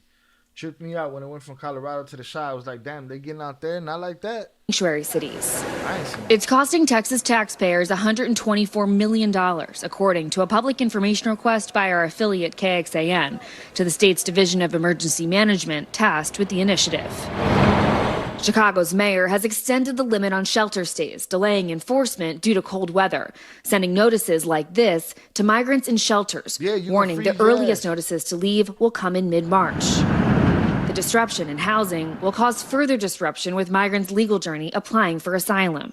What's at stake if these migrants end up homeless again? First of all, just sending people back into crisis. If someone doesn't have an address where they can receive their court notices, they risk failing to comply with the requirements placed upon them by the government. Another element adding to their stress. Es preocupante porque eso van a inundar los distritos policiales, las calles. Creo que no es la solución. All right, Maura joins us now live from Chicago. So, Maura, if this holds up, in the work permits, how long does that take, and how many migrants have been able to obtain them? Well, Tom, reports show that just about 1,000 migrants have been able to get those work permits, and state officials actually estimate that only 30% of those shelter residents will even qualify for the authorization or temporary protected status, which opens up the availability for work eligibility. Now, this is a problem in terms of just the access, but also the timeline used to take months. Now they've reduced that to about 30 days, which is helpful. But at the end of the day, the reality is this leaves open 10,000 migrants with questions over how they're going to get jobs or secure permanent housing. Tom? Thanks for watching. So Stay updated. The answers are never really the answer. Right? Man, we get you like, you know what I'm saying? Like, we'll get you like 3,000 work permits.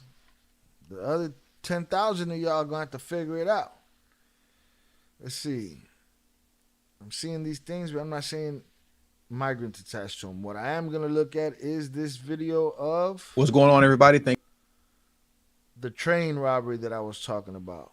Now these fools was wilding.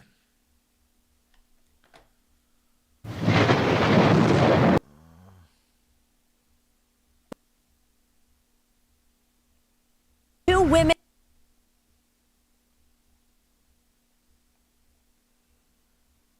Looking for the one that I just saw because it has everything. It has the video on it. And it's always the dude that's going to work or the woman coming home from work that's getting treated by one of these motherfuckers. Oh. Let's see. Where is the shit that I watched?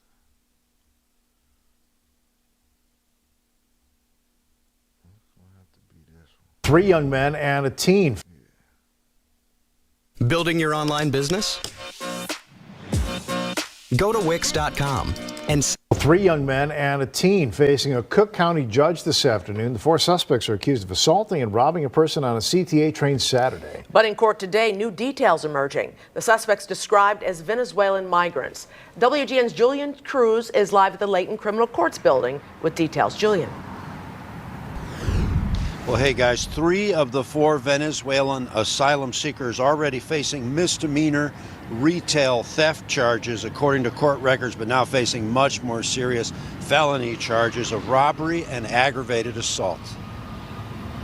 Based on details released in circuit court today, the 4 suspects identified to be asylum seekers. All 4 individuals facing the same set of criminal charges, 1 felony count of robbery and aggravated battery by strangulation. The suspects are identified as 20-year-old Carlos Carreño, 18-year-old Yanier Guasmacare Garcia, 21-year-old Wilker Gutierrez Sierra, and 20 aggravated battery by strangulation. The suspects are identified as 20-year-old Carlos Carreño, 18-year-old Yanier Guasmacare Garcia, 21-year-old Wilker Gutierrez Sierra, and 22-year-old Fernando Loyo Rodriguez. Chicago police arresting the 4 men Saturday night on the 2000 block of South Pulaski Road. Investigators say the suspects battered a 49-year-old CTA rider as he was on board a CTA train near the 2000 block of South Costner Avenue.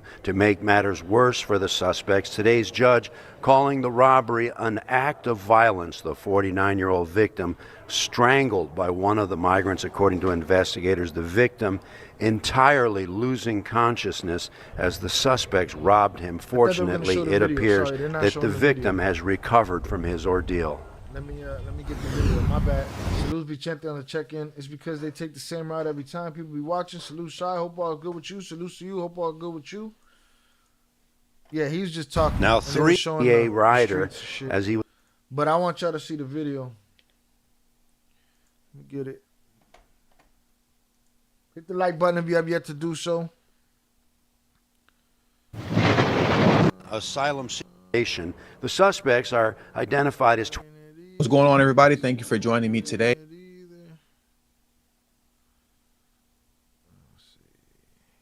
For Rob. Where the fuck?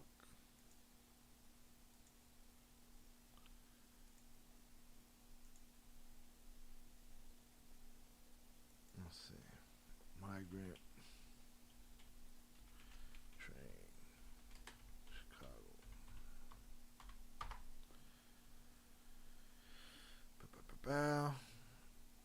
Yeah, that shit is rough. How they did them homeless dudes in that truck, on that train, is crazy. But that ain't what I'm looking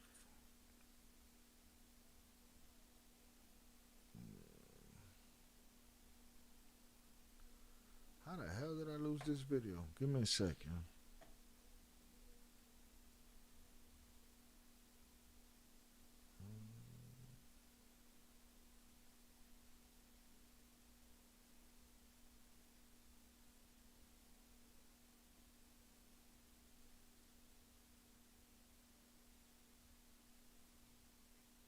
I lost the damn video. Don't ask me how. I watched it.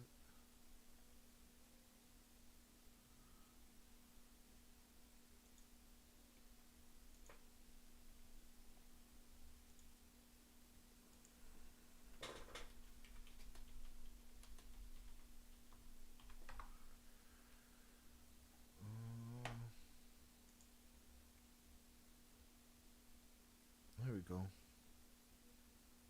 Yeah, here we go. Oh, that's why it was a website video. My bad.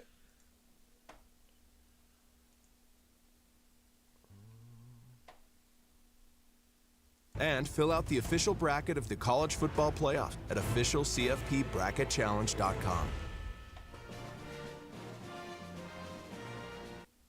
Fox News has obtained exclusive video. It appears to show a group of Venezuelan migrants. Bro, they chilling on that train like they own that bitch. All right? They're going to show it a couple of times. Attacking and robbing a man on a Chicago train in February. Their surveillance images show one of the suspects choke the man while others pick his pockets. The victim loses consciousness at some point during the incident, but we're told he did recover. Police arrested the 4 suspects less than an hour after the attack. Today, all 4 of them are due in court on charges ranging from attempted murder to aggravated battery.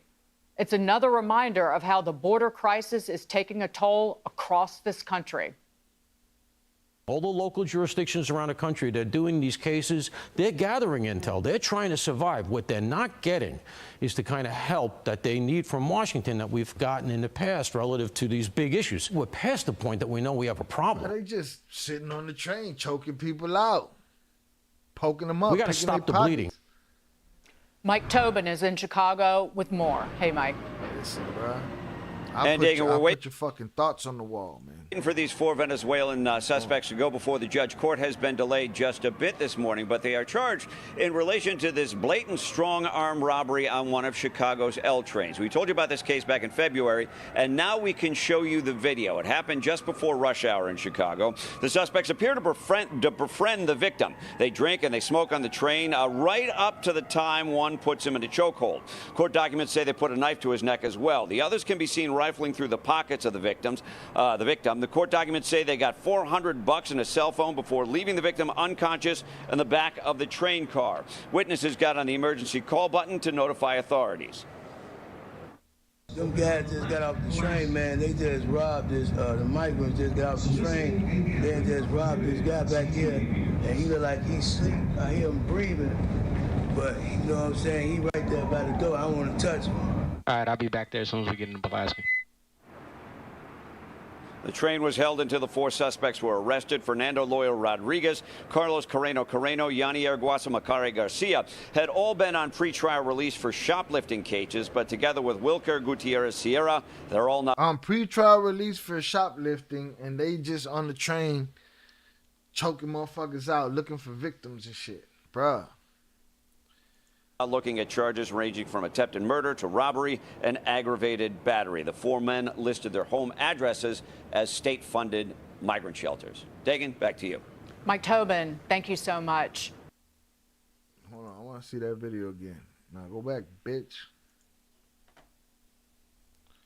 Play that shit again.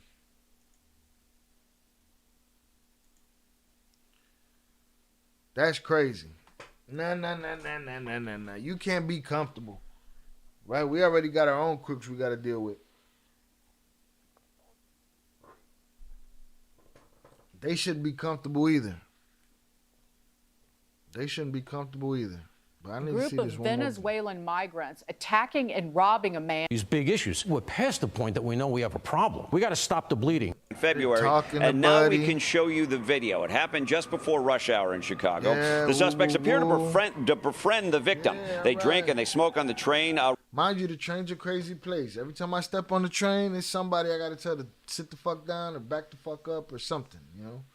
There's always some shit going on the train. This is crazy. You're not even from the town, and you just sitting on the train choking motherfuckers out. Like, what? What are we talking about? Right up to the time one puts him in a chokehold. Court documents say they put a knife to his neck as well. The others can be seen rifling through the pockets of the victim. The court documents say they got $400 and a cell phone before leaving the victim unconscious in the back of the train car. Witnesses got on the emergency call button to notify authorities. This dumbass covered the camera after it was over. He covered the camera. So long, that shit right there, that's the worst of it that I've seen. That and some fights and shit. So look, we're gonna keep going. Video. I mean, I see a lot. I could show you a bunch. I'm looking at a bunch of crazy robberies and people getting run up on and all of that shit, right? It's not necessarily connected to no migrants. Shout out Zorada said, Chucky, I guess all the bad immigrants were sent elsewhere. This is crazy. There's nothing like that here at all. Look what happened to DJ Nate Gucci Goggles. Got beat and jacked by a fool on a bike. I don't even know it. Yeah, so that's why I say maybe in Kentucky. Here it's always respectful. Even in Nogales, they show hospitality and love. I don't get it. And I go once a month. All right, so boom, we seen that. We seeing, some robberies and shit like that. I mean, you could expect that. Cool. Robberies, Now, store this video, robberies, retail robberies. Right? But I could show you all kind of wild shit that's happening here. ATMs getting ripped out, all kind of shit. Let's see what this kid has to say. 4 months ago, Nick Shirley. I got the ongoing migrant crisis. Let's take a look at Bond. James Bond. Does still work? First century. The ongoing migrant crisis is not. Now there's allegedly 53 or 56 measles cases going on. Oh shit, they're blaming them for measles too? They brought the measles, yo? Oh man. The place is obviously not quarantined. There's people walking in and out. This is really, genuinely shocking. Not even exaggerating that. You not shocked? You not shocked at the homeless that be here when it's not migrants though? You not shocked at that? Huh? You're not shocked under the viaduct for the rest of the year and the rest of the time. You're not shocked about that. You shocked about them? Huh? Why Inglewood Barbie do what she do by herself? Huh? Because there's a crisis of people living on the street. She don't call them homeless. She calls them the friends. Right? She's this girl from Chicago that runs a not-for-profit that feeds the friends. These guys ain't worried about the health crisis that has to do with the regular homeless that be in this city on a regular basis, freezing their ass off outside. What are we talking about? This is genuinely shocking. I didn't expect something to look like this in Chicago or in the 21st century. The ongoing migrant crisis is not stopping, and now we are here in the city of Chicago because over 40,000 migrants have been shipped here to the city of Chicago. First century. The ongoing migrant in and out. Now there's allegedly 53 or 56 measles cases going on inside. The place is obviously not quarantined. There's people walking in and out. This is really, genuinely shocking. Not even exaggerating that. This is genuinely shocking. I didn't expect something to look like this in Chicago or in the 21st century. The ongoing migrant crisis is not stopping. In the 21st century, where you live? You never see people on the street? What are you talking about? And now we are here in the city of Chicago because over 40,000 migrants have been shipped here to the city of Chicago. Chicago is well known for the deep dish pizza and now the measles. So we're going to be starting out here in the city of Chicago. We don't really know where any of the migrants are at right now, so we're going to go find out where the migrants. I ain't heard shit about no measles. Huh? I got friends and family with children, and they're around other children, and their school years involved, and summer play activities. I ain't hearing shit about no measles. Maybe it's in the media, I don't know. Migrants are at, go talk to the locals and see what is going on here inside the city of Chicago. The city of Chicago has been a hotspot for migrants due to America's ongoing migrant crisis. There are three main sanctuary cities in America: New York City, Denver, and Chicago. When a migrant crosses the border, they are then shipped on a bus to one of these cities. The crisis has caused much conflict between Chicagoans and their mayor, Brandon Johnson. This is what happens in their city council meetings. And I want you to know, Brandon Johnson, and I'm telling you, we're going to get our city back. We're going to stand for our people. We're going to get them out of our communities because they don't deserve to be there. You're not, your ass not getting in. Excuse me. You ain't got to spend no dime as much as the millions and billions that been spent for these immigrants here, these migrants here, these asylum seekers here, which ultimately are illegal here.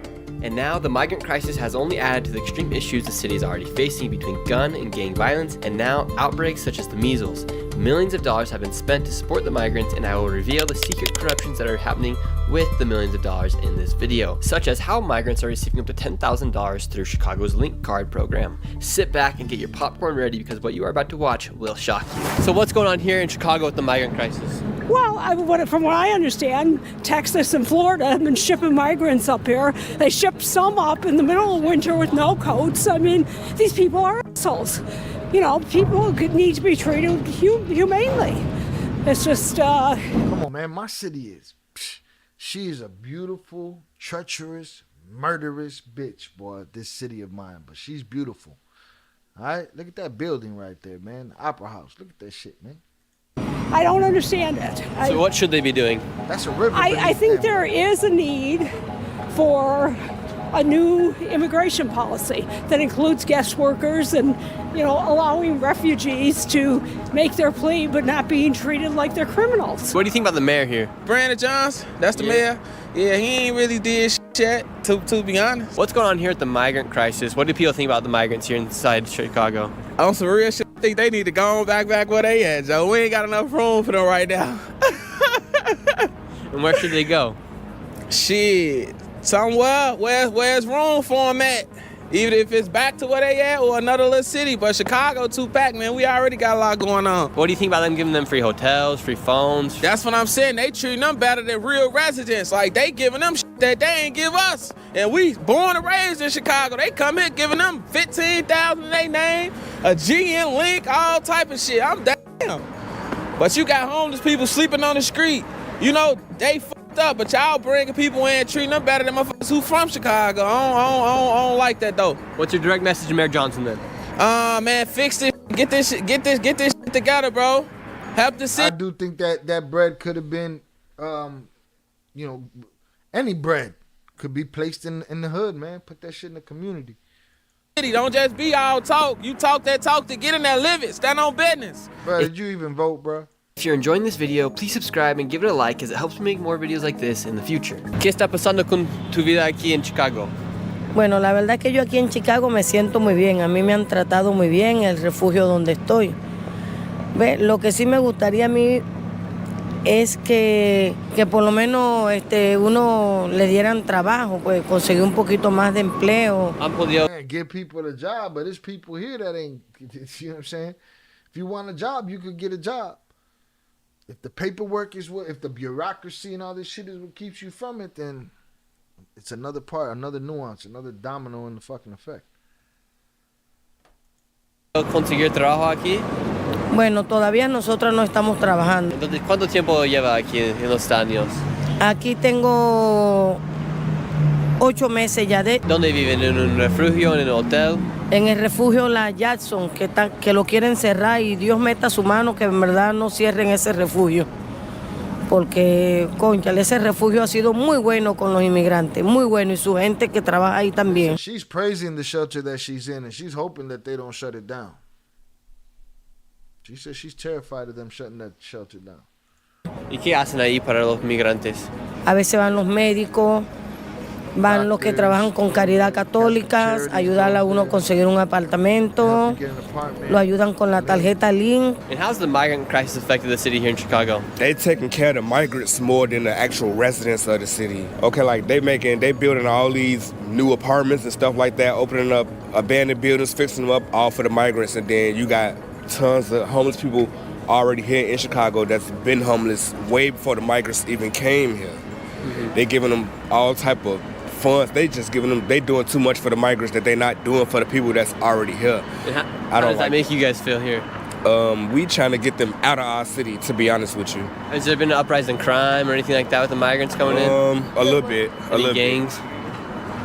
Whatever gangs they got going on, that's them. But they have been like robbing and stealing phones, robbing people and stuff like that. It's crazy for the migrants. But they don't know what to do out here, and they're not used to this weather and stuff like that, so they don't know what to do out here. Mm-hmm. You're homeless here in Chicago, right? Yes, sir. How are they treating you here in Chicago? Well, they put us out of it. They got the migrants getting all the spaces now, and they throwing us out of the shelters like it's nothing. And so where are you sleeping? Most of the time I get a tent. I got a little tent, and I go sleep under the bridge down there. And so you sleep in a tent while the migrants get put in the hotels? Yes, sir. You got it. And how does that make you feel? Are you serious? I feel bad. How long is the migrants supposed to be up in them hotels, though? Like, what's the protocols here? I'm not hearing nobody tell me the truth about protocols and what's what. Maybe there is no answer. Maybe it's all a shit show. What would be your message to Mayor Johnson and to the President of the United States? Take care of the ones that's here, too. Continue to do that in the mentally ill people, too. So were you kicked out of the shelters for the migrants? Yeah. I have to do a lot of reading for my job. Emails, contracts, PDFs. To stay focused, I use a free Google. Yeah, basically, yes. And what'd they tell you? They finna put the migrants in here. That's simple as you gotta go. They finna live here. What do you think about them putting the migrants inside the shelters? Well, the migrants, they gotta have a place to go. Since they shipped them up here from Texas, they gotta go somewhere. So the Chicago was an open place for them to go. So it's nice that they did open some abandoned buildings. Inside the city of Chicago, there are two main migrant shelters, the Standard Club and the Chicago Inn. The Standard Club used to be a millionaire club where rich businessmen would meet, and due to lockdowns in 2020, it was forced to close and they sold the building for $9 million to a man named Bill. The other shelter, the Chicago Inn, was sold to that same man named Bill in 2021 for $13.5 million. When migrants began to come to Chicago, both buildings were converted to migrant shelters, and if each hotel is rented out at a rate of $200 per room, this man named Bill is making upwards of $90,000 a day, $630,000 a week, with no vacancies, $2.5 million a month, and $30 million a year. That's not bad for buying both properties for $22.5 million. So now we're at another shelter here. This is right next to the Courtyard Marriott, and to stay here at the Marriott with parking, it costs $260 a night. And then right next door is a shelter where everyone... Man, I'm finna go lie and say that I'm a migrant and get me a view, a room with a view. Salute. So I said, yes, I follow this kid, and he has a video where there's a whole semi with furniture for these apartments in New York. Is staying all the migrants. In your opinion, Brooker, to you, what's the problem with keeping so many people inside the city, inside these hotels that are right next to big hotel chains like the Marriott? Well, for one thing, every citizen that is going to stay at that Marriott is spending a lot of money to spend one night. Then you just walk, literally probably 50 steps, and you're right next to a migrant shelter that is housing illegal immigrants, and they can be staying here for several months for free, getting 3 meals a day, health care, you name it, it's for free. And by allowing this to happen, it's encouraging people to come into America. ¿Cuánto tiempo lleva aquí en este hotel? 7. 7 meses. Sí. ¿Y cómo fue el tratamiento aquí en Chester? Pues bien, porque por lo menos le dieron el apoyo a uno para salir adelante con una vivienda. Ok. ¿Y ahora está saliendo correcto con todas sus cosas? Casa.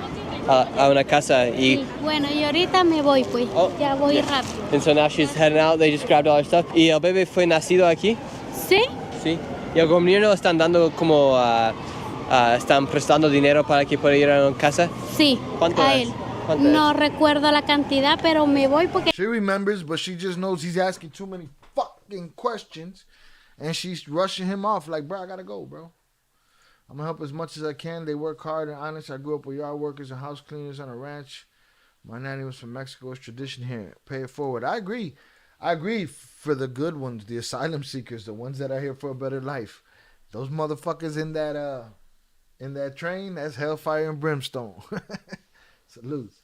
Que ya es tarde. Yeah, perfecto. Muchas gracias. Gotta go, bro. Back up. All right. They loaded her up, and just like that, she's off to another house. She said the government did help them find a new house, and she's going to move out of the shelter. She's been there for 7 months, and she did have that baby here in the United States. It is that baby. crazy how fast. I mean, 7 months is fast when you do see the bureaucracy in a city like Chicago, and I'm sure a city like New York, and how long it takes for shit to happen.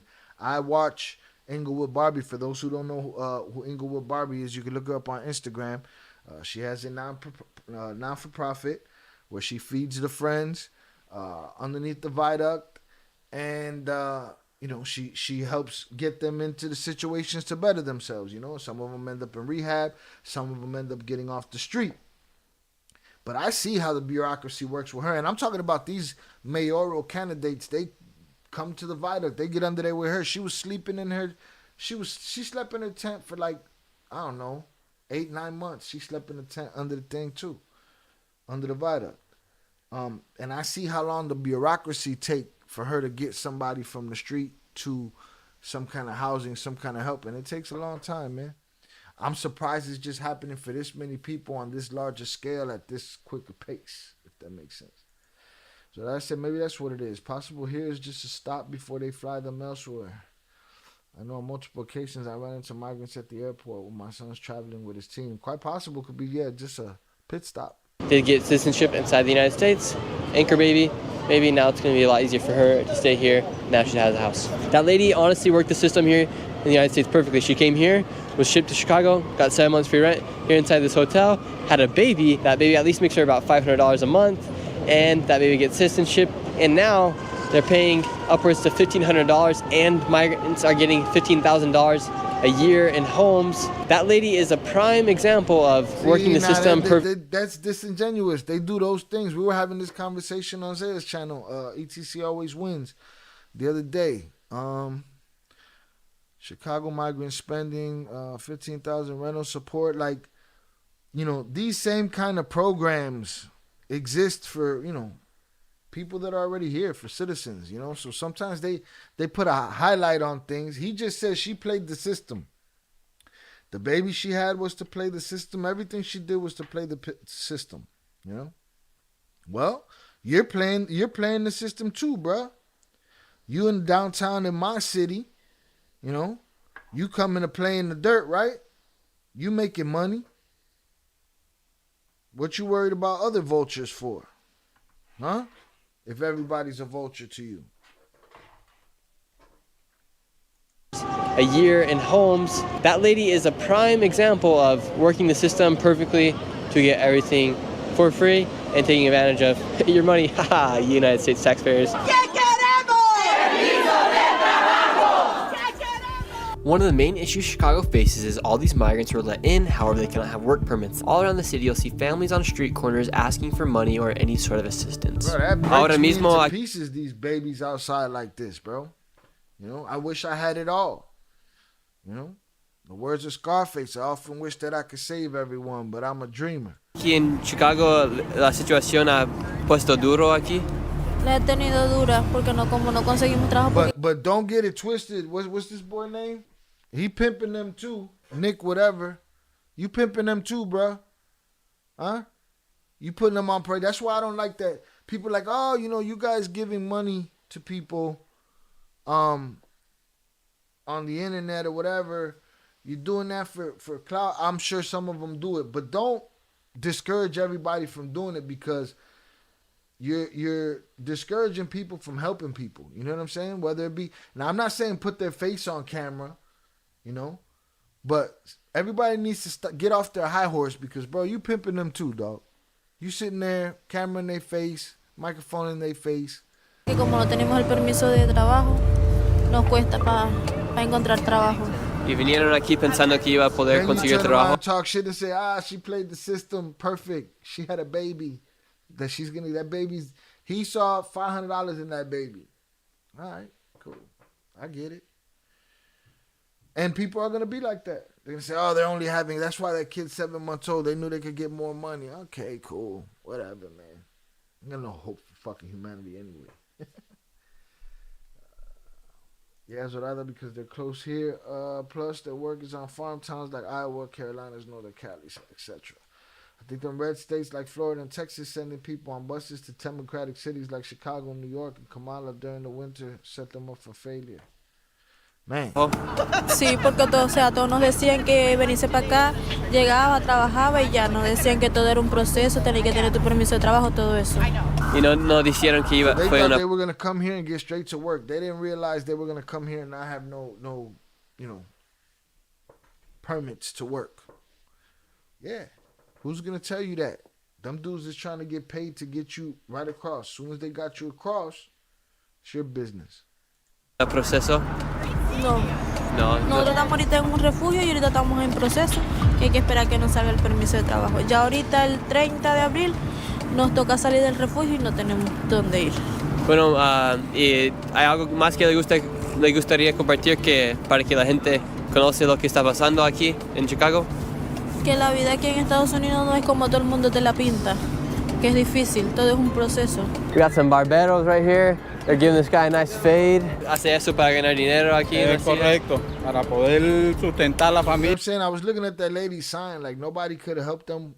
Todos nos decían. Sign in some legible English. Not that they even need signs, because all you got to do is walk by and know what it is. You know, hit the like button if you have yet to do so. Salutes to y'all. I appreciate y'all hanging out with me.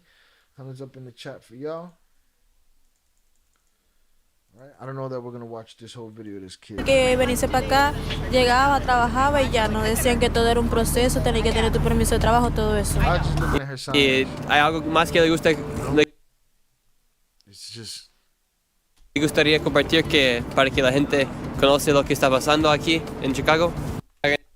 I'll enviar dinero. Correcto. Right here, they're giving this guy a nice fade. Hace eso para ganar dinero aquí. Es correcto, para poder sustentar la familia en Venezuela.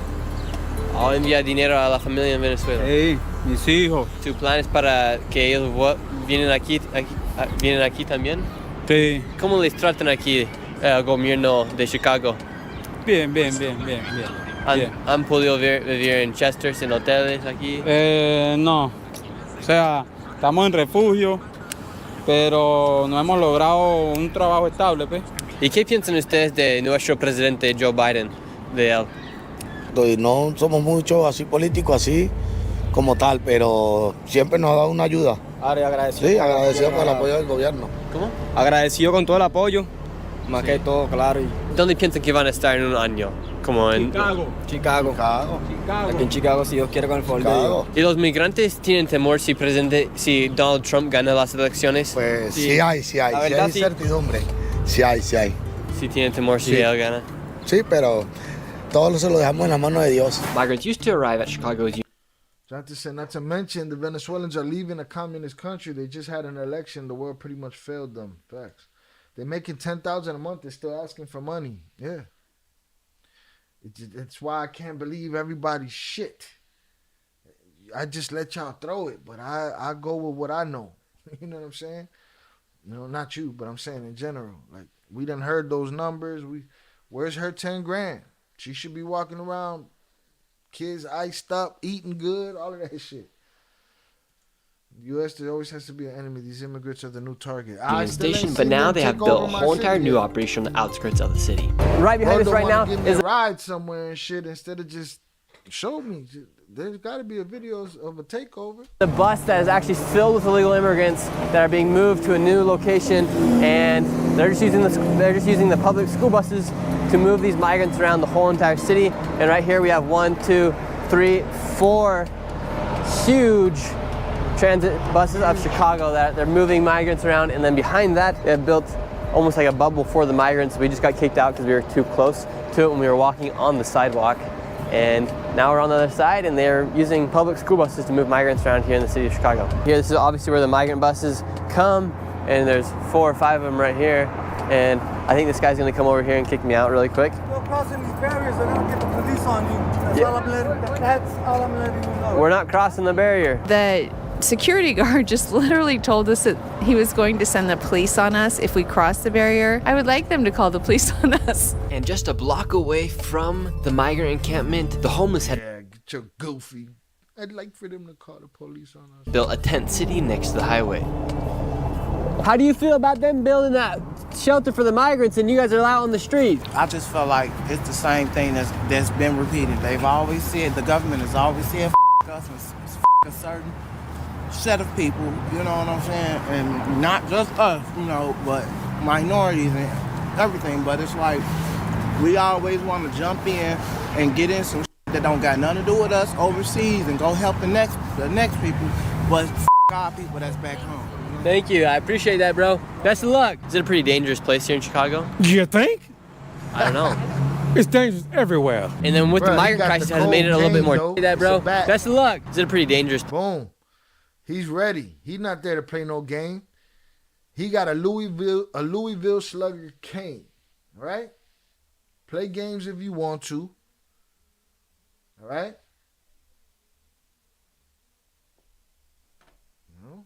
He hit a grand slam with that motherfucker right there. Got the rubber bottom, but it got the bat at the end, and it got the hand. Place here in Chicago? You think? I don't know. It's dangerous everywhere. And then with the migrant crisis, has it made it a little bit more dangerous here in the streets? I can't say that. It's not for me to say. It ain't just the migrants. But with more people coming here that you guys don't know about? No. You can't put it on them. I'm just asking you. Right. No. And what do you think about the current state of Chicago with the migrant crisis, with crime? I say live and let live. Mm-hmm. Okay, if you had an opportunity to make a life better for yourself when you go to that land, so far as you talking about the migrants, no, they ain't got nothing to do with this. Because first of all, how the f do they get here? You had to let them in. So live and let live. On top of what's going on, is there a lot of crime from the migrants here? Yes, of course, definitely. You know, they're stealing, robbing, but the difference between the citizens of Chicago, there's no accountability for the migrants. You know, either and they that would be my problem. There's no accountability for a ghost. I got to know where you at, bro. You came into this country, you came into this city. I don't know what you're doing. I don't need to know what you're doing if you're on the up and up. But if you rob somebody and your face is on the camera and we can't find you because you're a ghost, that's crazy.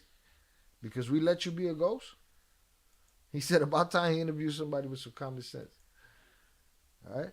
I agree with Buddy with the bat too. But what I agree with what she's saying, because she just jumped to they robbing everybody, but it's like Chicago, motherfuckers is getting robbed, period. My point is, they not on papers, boy. They gone with the wind. No accountability. just let them go, or they might send some of them back, but that's usually never. Migrants have been charged with multiple crimes inside the city of Chicago, and we left the city to go to a Home Depot parking lot where an old school turf war has started between Mexican Americans and migrants over getting work. So are the majority of these people migrants? I asked if that was going to happen, and it sounds like it did. Like the usual people that are at the parking lot of Menards and Home Depot to get work are now running into these mobs of other people that that are coming for their spot. Yeah, all the border BS for elections BS. Migrants here, or are they? Well, these are Mexican American. Depot parking. Migrants have been charged with multiple crimes inside the city of Chicago, and we left the city to go to a Home Depot parking lot where an old school turf war has started between Mexican Americans and migrants over getting work. So are the majority of these people migrants here, or are they? Well, these are Mexican Americans that hang out on this side, and then you got the South Americans that have came and they hang out on this side. Why do the police come out here, and why do they get calls? They get calls based on people fighting about pay rate. People come here, they offer these people like $60 for like 10 hours of work, and people over here get upset about it. So, it becomes a big argument. Today there was no physical punches thrown at, but, other days... Fights will break out here? Yeah, for sure. Between the South Americans and the Mexicans? Yep. Wow. With what's coming up in 2024 with elections, who's going to be best to take care of the situation? Donald Trump. For sure. Sleepy Joe, he's not cutting it. Do you think the majority of Latinos are going to be voting for Trump? Oh yeah, for sure. Everybody's talking about it amongst the Mexican community. I think we're all leaning on Trump this year. And are you guys all just fed up with what Biden's been doing with the open borders? We're just fed up. America's a joke right now. And what do the Latinos think about the border crisis and what's coming over here to America? It's bad. It's bad because this is the difference between the Mexican and the migrant. When a Mexican comes to America, they're in debt with somebody in their family because they paid a coyote to come cross them to America. Now, these people are coming in, and the government is taking them in and is giving them all the benefits that most Americans don't get. Aquí está como los migrantes y ahí están los mexicanos. Hay como dos diferentes equipos. Sí, aquí pasa los venezolanos y ecuatorianos y allá los mexicanos. ¿Y ustedes están buscando por trabajo? Sí. ¿Y han podido han salido de aquí? Sí, a veces sí. No todos los días, pero sí. Cuando ustedes están ofreciendo su ayuda, ¿cuánto está cobrando por hora?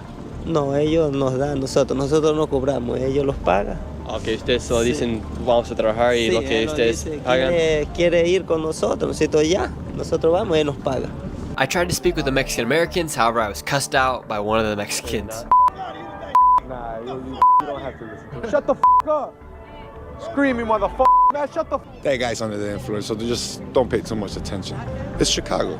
And then Home Depot security kicked us out for loitering in the parking lot. And now I respect you telling us that we need to get off this parking lot, but on this parking lot, there's probably 50, 75 people and we've literally been here for 5 minutes or maybe 10 minutes. and we're asked to leave, but these people have probably been here for hours. Oh, yeah, I know. Hours. Listen, get your Karen ass out of here. You don't have no stake on that property right there. You're not trying to go build a deck, pendeja. I try to get them up properly And as much as I us, can. like people that contribute to this American country, we are getting kicked off of everything and everywhere. And I don't think it's right. So why are we getting kicked off the property? I don't make decisions. You know, I'm just, you know, I'm not the policeman and stuff like that. I'm just. Oh, okay. Meanwhile, we are just walking, filming what's going on here inside this Home Depot parking lot, and we get kicked out for loitering, and there's obviously over 100 other people here that are loitering, and we're the ones that get kicked out. We're gonna go over to the shelter where the measles outbreak has occurred, but before we go over there, I wanted to meet with this lady. She is one of the most popular ladies here in Chicago. She knows everything all about Chicago, but what is going on inside the shelter with the measles outbreak? Hey, I'm P. Ray, and currently we have the largest measles outbreak in North America happening right here in the middle of Chicago. She has such an easy name that he couldn't remember it enough to say it out loud. He had to throw it to her. Jonathan said, do you think that interviewer really cares about all the minorities he's interviewing and pinning minorities? He's comfortable on his tour with the hotel girl. I don't think he cares. He has an agenda. He wanna show something. He got his side of the story he want to show. It's the same thing with them little white boys that be on O Block and be on 63rd and they be over here and be over there. All right. Right? When shit gets tense, then, come on, man. What the fuck are you doing? If you can make the 3-day hot walk in the desert, yeah, I'm sure. That's what they want for us, to fight each other for crumbs while they eat cake. I believe that.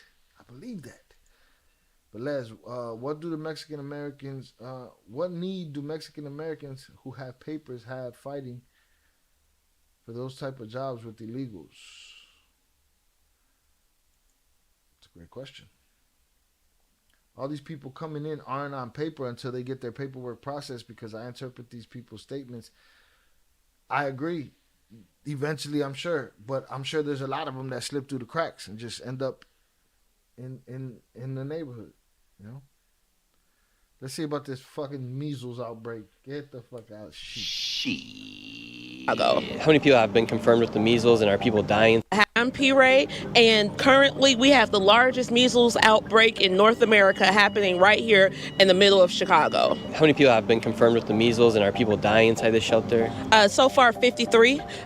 They've confirmed last time I've checked. They haven't passed away of measles, but the way that we found out about this infectious disease outbreak in the shelter is that a little boy named Jean Carlos was 5 years old, and he died in the shelter.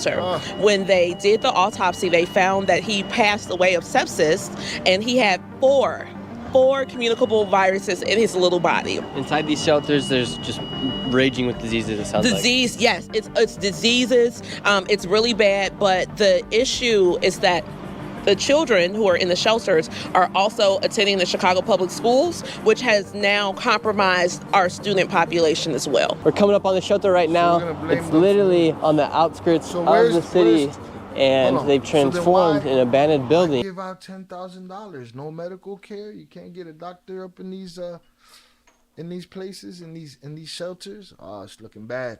Got a measles outbreak, man. Rest in peace to that shorty. All right. But to chalk it up to one thing sounds crazy to me.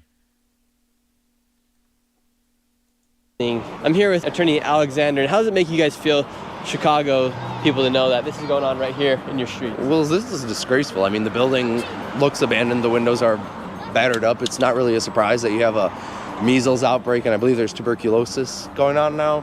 And we had one child here die in December of last year. ¿Cuánto cuesta la comida aquí? ¿Un chocolate? Chocolate.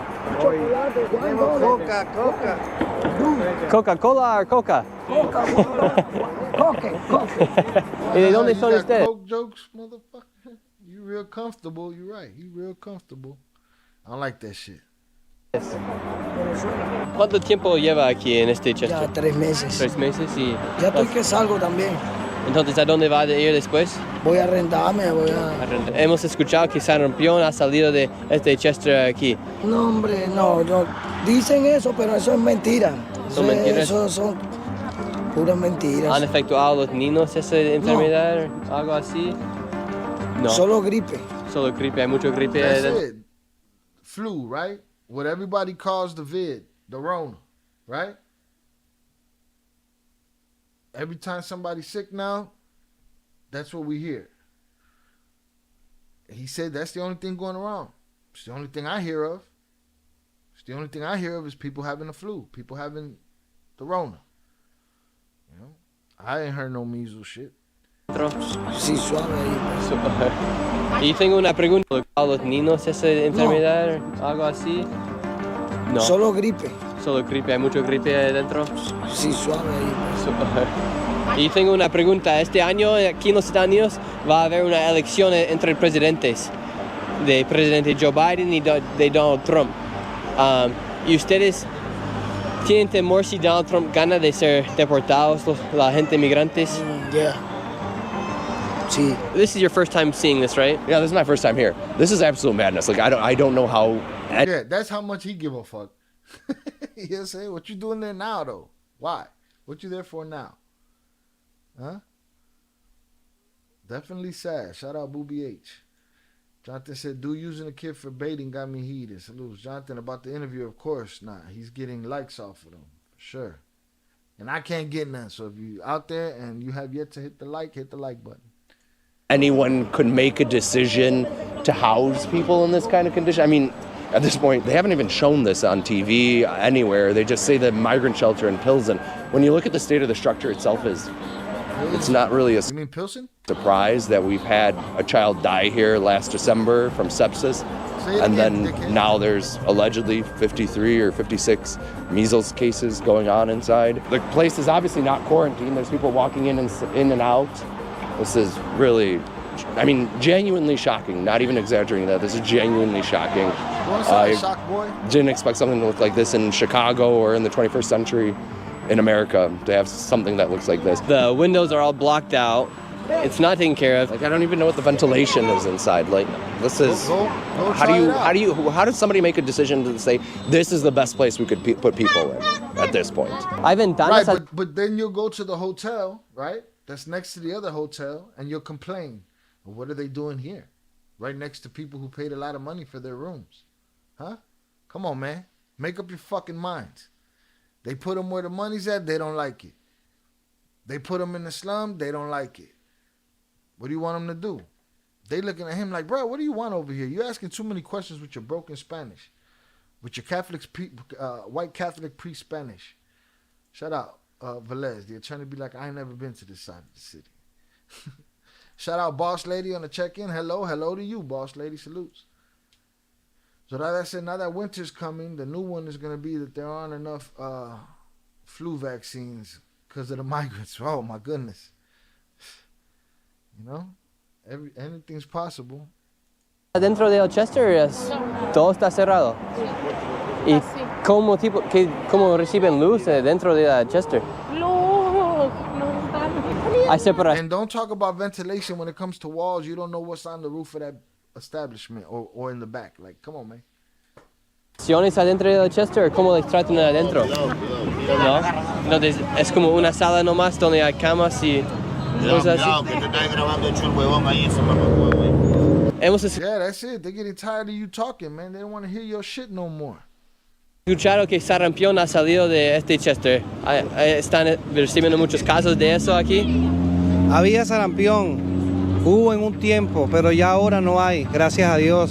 Las vacunas han hecho efecto, ya todos nos protegimos. ¿Vinieron aquí para darles vacunas? Sí, el Estado se portó muy bien y hizo las cosas inmediatamente al tiempo y gracias a Dios logró cesar el virus, murió. Ya no hay sarampión acá, gracias a Dios. In the shelter, there's no windows, and literally the ground, the base of the building is eroding from the bottom. If you don't shut the fuck up, man, it's eroding, y'all. The bottom of the building is eroding. What? There's probably a multi-million-dollar trucking warehouse on the same block, right? That shit's eroding too, bro. Like, what are we talking about here? Bottom, and You can literally peek into it. Outside the shelter, they had set up stands where they were selling hot dogs. Like, back up. Why you ordering my shit, bro? I'm not gonna lie, I felt like I was back in South America walking on the street in Chicago. And on top of I that, don't like those guys either. The guys that walk around in other countries, and there's this one dude that does it, and everywhere they tell him not to go, he want to be in there. It's like, for me, it's a respect thing. You know? There's places that I can go that I am very careful of going into and respectful of going into, because you shouldn't just be able to walk where you want and act how you want, like, you know, and then cry victim if something happened to you. It just doesn't make sense to me. It's deroding, y'all. the building was absolutely destroyed, and migrants were outside riding their motorcycles, doing wheelies and all sorts of shenanigans. And I met this one migrant who would talk to me, but she said I couldn't show her face, and she exposed a lot of the corruption that was going on inside the shelter, such as how much money the government and these organizations are giving to the migrants. ¿Hay muchas personas adentro de esto? No. ¿Cuántas personas hay aproximadamente? Como 2,000 y pico por ahí. ¿Hay gente que tiene carro? Sí, casi todo eso que está allá como 2,000 y pico por ahí. ¿Hay gente que tiene carro? Sí, casi todo eso que está allá abajo que tú ves en fila, de aquí izquierda a derecha, son todos los coches de la persona que andan. Y el gobierno he escuchado, yo no soy Están dando beneficios, pero están llegando como otras organizaciones como de caridad católica, algo así, y le están dando que sí, $1,500 por persona. Entonces, si hay una familia de esposa, le dan 1,500 al esposo y 1,500 a la esposa. Si es una madre soltera, 1,500 nada más y ya. Wow. Pero con eso uno no alquila aquí. So if you're a family of 4, you can receive up to $6,000 to get out, to find a place to stay. According to who? The lady that didn't show her face? Let me ask you what makes sense right here. All right, you ready? They're standing in front of the shelter that this lady supposedly lives in, right? She's hiding her face from the camera that we're seeing, while everybody that lives in that shelter is looking at her right in the face as she talks to this man a block away from where everybody else is at. Does that sound like it makes sense to you? Tell me in the chat if I'm full of shit. Hit the like button if you have yet to do so. She's hiding her face from the camera, but not the people that she's talking about right there, right now, that are standing right there, right now. Huh? Something strange about that. So I'm supposed to believe, mind you, I did see motorcycles, and I'm sure there's a lick of truth to what people are saying. But my point is, they're coming about it greasy. They're coming about it dirty. She's not showing her face to the camera, but she's showing it to everybody else, and I'm supposed to believe her? What are we talking about here? Such as how much money the government and these... ¿Cuántas personas hay aproximadamente? Como 100,000 cosas, pero $6,000 to get out, to find a place to stay, to find a new apartment. At the measles shelter, we got word that a new arrival of migrants were going to be dropped off at the bus station encampment, and within minutes of being there, security... What if I told you that instead of setting up a green screen, you can just click a button into script and get... Tried to kick us out. What's going on? Hey, weren't you guys here yesterday? Yeah, that was us. Okay. You guys have to be on that side of the street. I can't be on this side of the street. No. I can't be right here. I couldn't even drive up on this parking lane if I wanted to. On this side, our permit applies to this entire side and the sidewalk. And then, why don't they put other people in front of the sidewalk so other people can't walk by? Because we've seen a lot of other people walk on it. I mean, the public sidewalk is open. So we could walk. You can't. Walk up and down it. You can walk up and down this public sidewalk. Yes. Okay. Every day we've came back here. Shout out Vicente. He said, come on, Shy. They're always that one that has the big mouth. She probably got done dirty by her fellow migrants. I know. But listen to what I'm telling you carefully. She hid her face from the camera, but not from the people. What was the point of hiding her face from the camera? And not the people that she's ratting out right now. She doesn't want to be on camera, but they're right there. And they know she's over there telling him about the 1,500, whatever she's saying. I'm supposed to believe her? The one that don't want to show, that don't even make sense. That she would hide from the camera and not from them. Maybe I'm crazy. I don't know. and they've had these buses idling. There's 4 of them every single day. They have people idling buses, and they keep them warm, and the migrants come in and out of them. And then back there, they have the tents where the migrants are coming. And the lady just got mad at me for being right here. I'm here just on the street. I didn't even cross, I didn't even touch that sign, but she's coming after us. So inside these buses, they're using them as warming stations for the migrants. There's a lot of migrants in there. I don't know if it's because they don't have room inside the shelters to warm them up. So I went over to a nearby police officer to ask him about the situation. Yeah, what? You're not interrupting them or anything.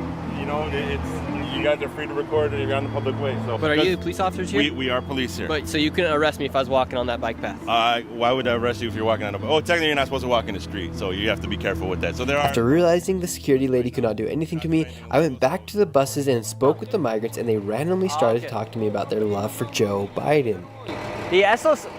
Estos autobuses lo usan para hacer caliente, duermen aquí los migrantes. Calefacción, sí. Para dormir. Duermen aquí. Para dormir, sí, para que duerman los niños, la gente. ¿En serio? ¿Durante todo el día? ¿Y en la noche? Día, tarde, noche, todo el día. ¿En serio? Gracias al presidente norteamericano, Joe Biden, todos somos norteamericanos, todos. ¿Sí? Todos somos norteamericanos. ¿Norteamericanos ahora? Sí, todos. ¿Por qué? Por el presidente Joe Biden. He's saying they're all North Americans because of Joe Biden. ¿Le va a dar residencia aquí? Nos va a dar ¿cómo se dice? El apoyo humanitario, porque es un presidente que tiene corazón. Yeah. Él apoya, él ayuda y gracias a él. Es buen presidente, sí. ¿Qué va a pasar si Donald Trump gana las elecciones? No va a ganar. No va a ganar. Tenemos fe en Dios que no va a ganar. ¿Y qué pasa si Donald Trump gana? Si gana Trump, nos quedamos igualitos, pues somos buenos. Porque el que manda es Dios. ¿Tienen temor si Donald Trump gana las elecciones? No, porque no estamos haciendo nada malo. No estamos haciendo nada malo, no tenemos que tenerle temor. Sí. Cuando está con Dios no hay temor. Y Dios está con Joe Biden. ¿Por qué cree que Dios está con Joe Biden? Porque es bueno. Porque es una persona buena y ayuda a todos. Todo esto lo está haciendo él. No hace sección de personas, Yeah. Ni color, ni raza, nada. Entonces Joe Biden es una buena persona. Sí, buena persona. Desde que tenemos tiempo aquí, desde que llegamos nos han tratado bien y estamos agradecidos con el apoyo de él, pues. Sí. Y lo queremos a él, pues. Si yo pudiera votar, votaría por Joe Biden. ¿Votaría por Joe Biden si podrían? Claro. ¿Cómo van a poder votar en las elecciones? Mi sueño es votar. Mis documentos para votar, ese es mi sueño. ¿En serio? Sí, ser parte de acá de Norteamérica. ¿Van a poder votar este noviembre? I'm with that. You want that life? That's what's up. Don't swing no machetes at nobody. Vicente said, yeah, I get you, but she knows who's in the shelter. She don't know who will watch the video and recognize her. Yeah, but she go into that shelter, get smacked up instantaneously. Velez said, or you have the ones that know all the attention media is bringing to them and charges for the interview, but talks BS knowing what the interview wants to hear. Vicente said, don't they know Sleepy Joe's really gone? ¿Cuándo tenemos las elecciones? No sabemos. No sabemos todavía, pero ojalá nos den la oportunidad de dar el voto. John Biden, número 1. ¿Les están dando algo de dinero aquí en los Chesters? ¿El gobierno aquí le dan los Chesters? dinero o algo así? Yo tengo desde octubre aquí, yo hice una aplicación, pero yo estoy esperando.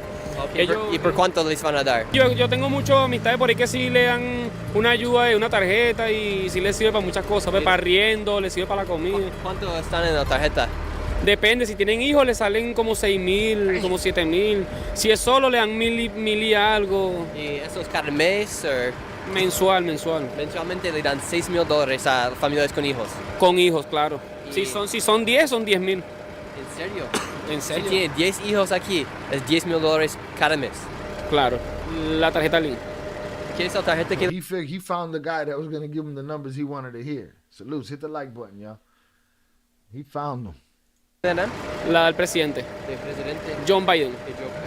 El mejor presidente del mundo. El tiempo de Dios es perfecto. Si él está ahí es por algo. Alright, so we're in the airport right now. Yesterday we were at the shelter here in Chicago. I met this kid, gave him some suckers, and then I'm walking through the airport right now to go back home. And here he is right now, and they're on their way to Atlanta, Georgia. There's 4 kids, and here's the dad and his wife is right there. We're gonna do an interview to see what the frick is going on here in Chicago. and how they're getting moved all the way to Atlanta, Georgia. Essentially, the government and a charity help buy the family tickets to move to Georgia to live with a family member. And if you would like to watch this full interview, I will upload it on my interview channel. That they can be. They had a family member to go be with. It's crazy.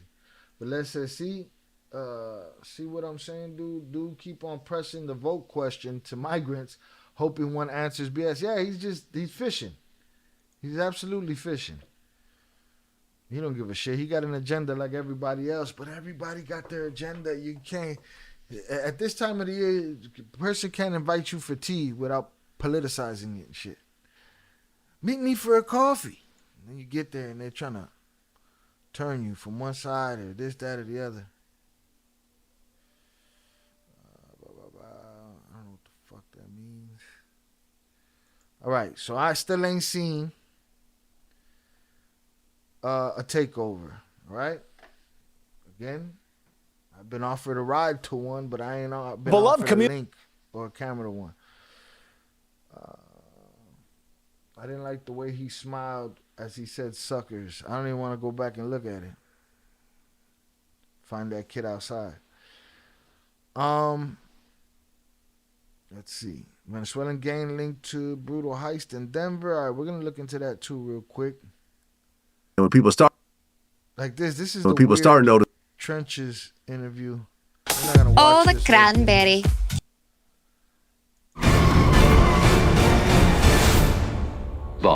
then when people start noticing no one did anything. Well, you've actually said that Venezuelan immigrants are responsible for a lot of the crime that's happening in Chicago right now. Yeah, they are. They are, Vlad. How so? They walking around with machetes. It's like they trying to take I don't know what they doing, man, but they robbing people, they shooting people on the red lines, they kidnapping people, like they finding women in trash cans and garbage bins and shit. Like some things like you aware of that wasn't happening before they got here. Like and due to the president, the senior citizen, he a vegetable. I don't even know why he the president. But due to him trying to get a vote, trying to get in and beat Trump, he willing to do whatever to beat him. Now they getting these guys IDs, man. When illegals was able to get an ID. Like y'all getting them state IDs, who paying for this? Who paying for $9,000 for them to get a month? We ain't even getting $9,000 a month. The people who been over here. Like it's crazy, man. I can't wait till Trump get in. I can't wait. Kim Fox, count your days. Count your days. All right, so but after that, it just turned into a commercial for Trump. But, it just sounds like some shit to say at this point. Do I believe it? Do I believe there's creeps out there stalking women, children, old people to essay them, to snatch them, to terminate them? Absolutely. Absolutely. Not just Chicago them, police say 2 men. Not just them. Not just them, not at all.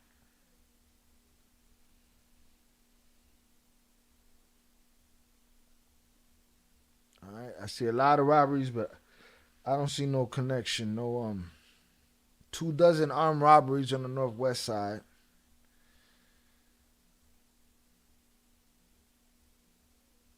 Woman helping Chicago migrants now faces deportation. Uh-oh. Let's see what they talking about. How do people feel about getting a Planet Fitness membership for $15 a month? A beloved community member who has dedicated the past 2 years to helping asylum seekers settle in Chicago is now at risk of being deported herself. She spoke with our Sabrina Franza about the unexpected turn of events and about what happens next. Qué bonita. Walking through the free store and community in Uptown, there's no sign things are slowing down. It grew so big that I can't. Now, any one of these people here are paying it forward, you remember? We first met Luisa Kral in January of 2023. Back then, the free store was in a cold, damp basement. We thought that people would eventually stop coming.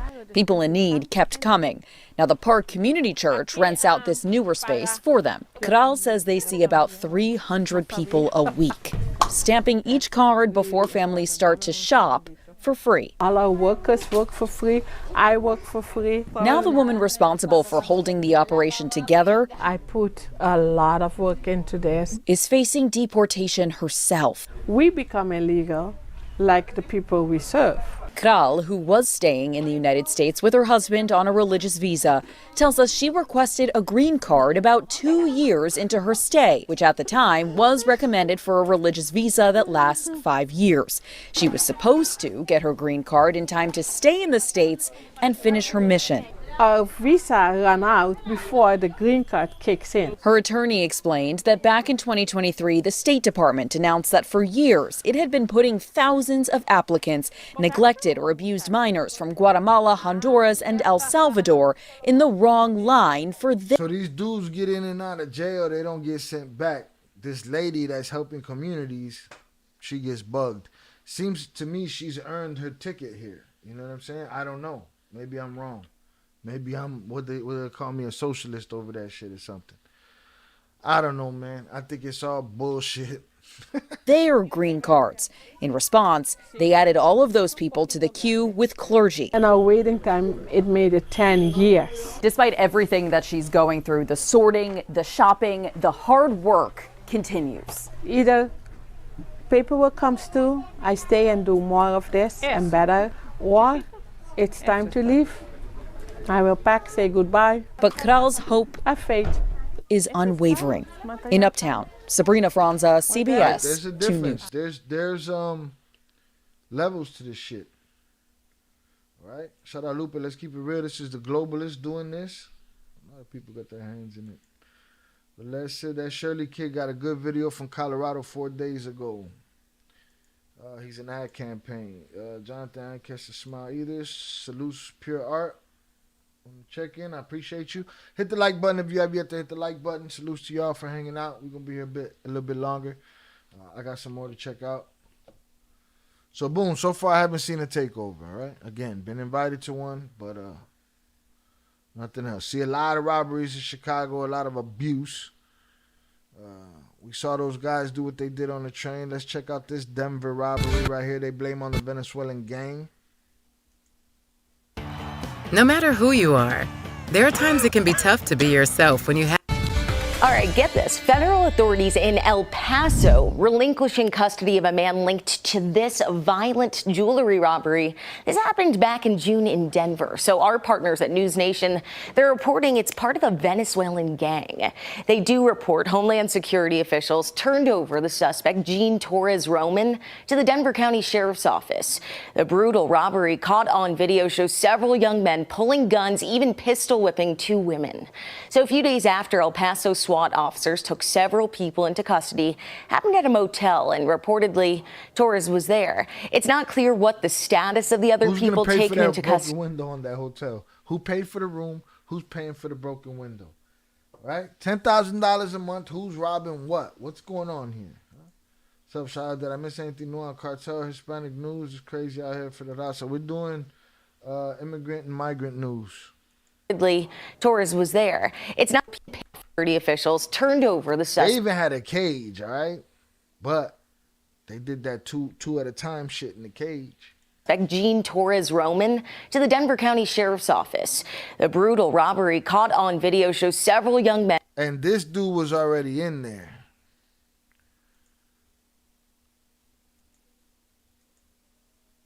Brutal robbery caught on video shows several young men pulling guns, even pistol whipping 2 women. So a few days after El Paso SWAT officers took several people into custody, happened at a motel, and reportedly Torres was there. It's not clear what the status of the other people taken into custody are either. Tonight, a home invasion in Aurora, all of it caught on camera. Multiple armed suspects break into a home with 2 children inside, posing as delivery drivers. Fox 31 speaking with those victims. Our Talia Cunningham is in studio with their message and more of some of that dramatic new video. All new at 9. Talia. Yeah, Erica, dramatic is right. Some terrifying moments for a family in Aurora. So the crime was caught on Ring doorbell camera, and it all starts right here with this guy. He's wearing like a worker's reflective vest, and he's holding a package, posing as a delivery driver. Clearly he isn't. That package is empty. He then rings the doorbell and waits for someone to answer. Someone does, and then this.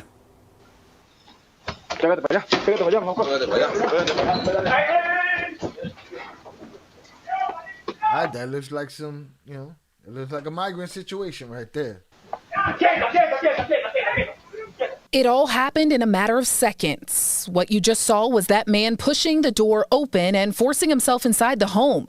And then 2 other men with guns rush inside. After only 1 minute, the men then run out, pile into a car, and race down the street. A caretaker and 2 young children were inside the home at the time, and as you can imagine, a traumatic experience for all of them. When authorities arrived, one of the children, a 6-year-old boy, visibly shaken.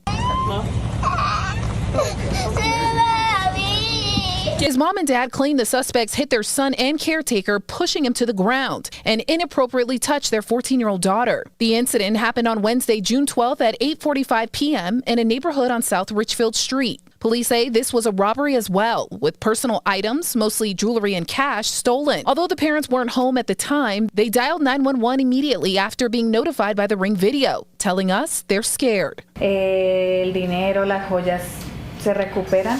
This mother says it's not about the material things stolen because they can be replaced. It's about the trauma her young children were put through. She adds they spent that night in the hospital getting the kids checked out after allegedly being assaulted.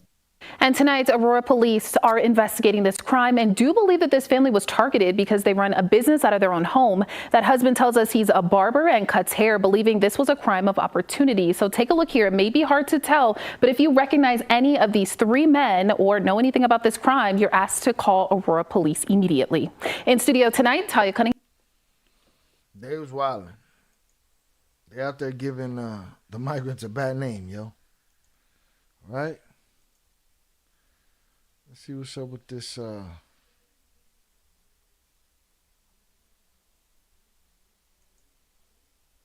With this building over there. Tonight, it's all on the line for these young athletes. They have spent. I follow I follow the Chicago Critter and a bunch of other Chicago pages on Instagram, and I don't see no takeover, nothing. Again, I was invited to a takeover. Somebody in the chat was like, "Yeah, there's one right there. Let's go." I said, send me a link. I'm not seeing no takeovers of buildings in Chicago. Now, I will play this video. This is them wilding out. This is them wilding out in the streets. Now, this is definitely migrant activities right here, boy. Hold on. Boom. All right, these fools knifing each other outside.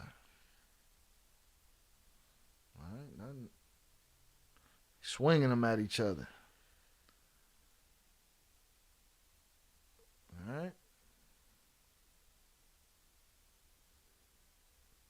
This happened in broad daylight downtown. What's going on here? Shout out to Neves Effect, homie. Cunyaso, Chicago bangers should be clearing these fools out. A tense scene unfolded in downtown Chicago as people chased and menaced each other with large knives. A number of people have identified individuals in this video as residents of the Inn of Chicago Migrant Shelter, which is the hotel that we saw, right? There's a problem with them being in the hotel. There's a problem with them being in the warehouse. But this is all I've seen. The stuff on the train, I hear the stories. All right, cool. But I ain't heard about no takeover, so let's dead that Chicago got took over shit, because I don't see it. All right, we'll go back to Colorado and see if they got took over real quick, though. Off the campaign trail, we want to take you to a pretty shocking situation playing out in the Denver area. Take a look at this new video. The surveillance video appears to show potential gang violence at an apartment complex. This is happening in the suburb of Aurora, Colorado. These men captured on video using weapons to forcefully break into at least one apartment. Vicente Arenas from News Nation's Denver affiliate has more. The video shows a group walking up a stairwell earlier this month at an apartment complex in Aurora. The Edge at Lowry is located at East 12th Avenue and Dallas Street. All but one of the people appear to be carrying either a long gun or a handgun. They then enter a unit. Another clip shows two men forcing their way into that same unit. The couple that provided the video told us today the camera that captured these images was in plain sight. They moved out of the complex today saying they feared for their lives. It was a day they said couldn't come soon enough. I will probably sleep better tonight than I have in the last. I'm not hearing the story. I'm not hearing what they did when they got inside. I'm not hearing what they did to them people. What did they rob? What was done? I'm not hearing none of that. 2.5 years. It's been really bad. It started out with loud music, then escalated to gunshots, then escalated to kicking in doors, then escalated to just taking over the property. Thanks for watching. Go to joinnn.com. All right, she said they cartered that shit. All right.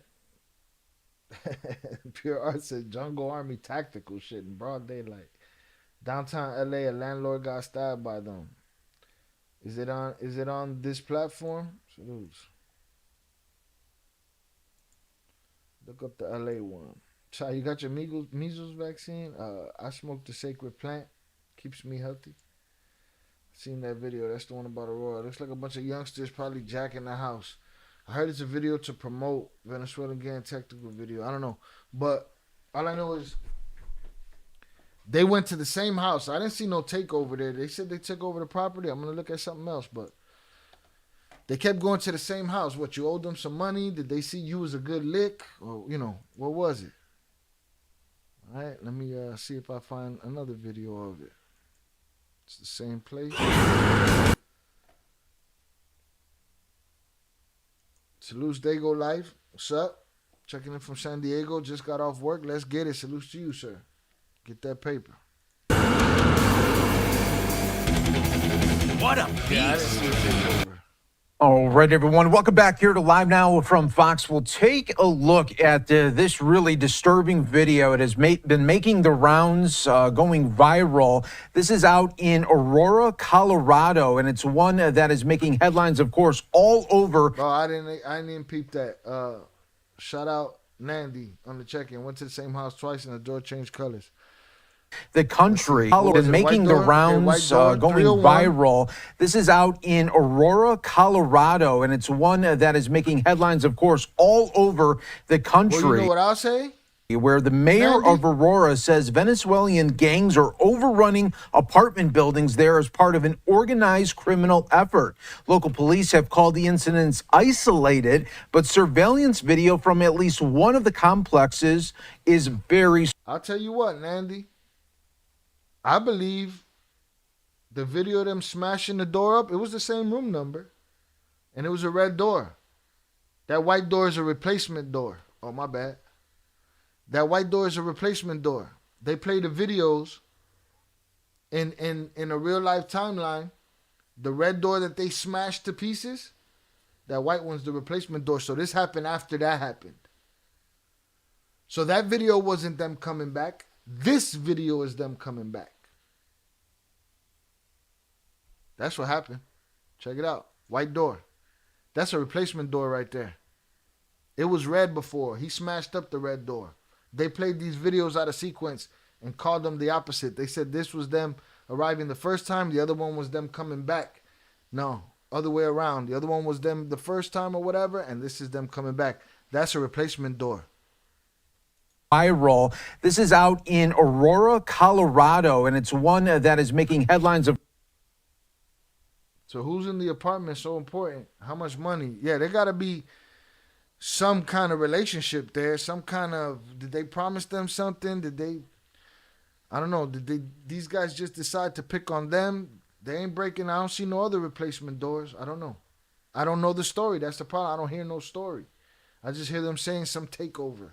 And that the Hells Angels are on their way to calm shit down. I want to look into that too. I don't know if we'll make it tonight, but hundreds in the chat if y'all still with me. Salutes. If you have yet to hit the like button, please do.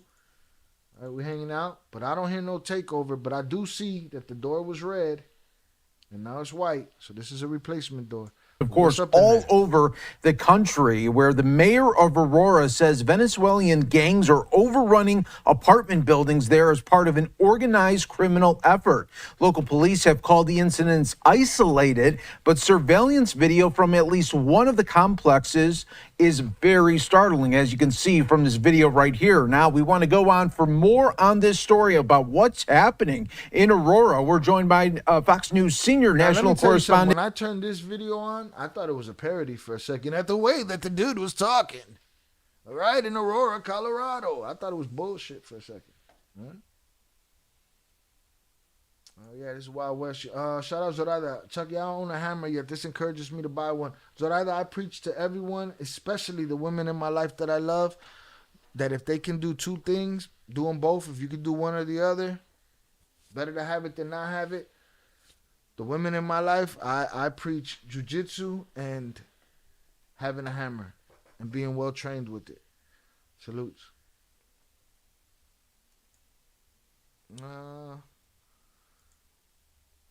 Trump ran away. Salutes to Yael on the check-in.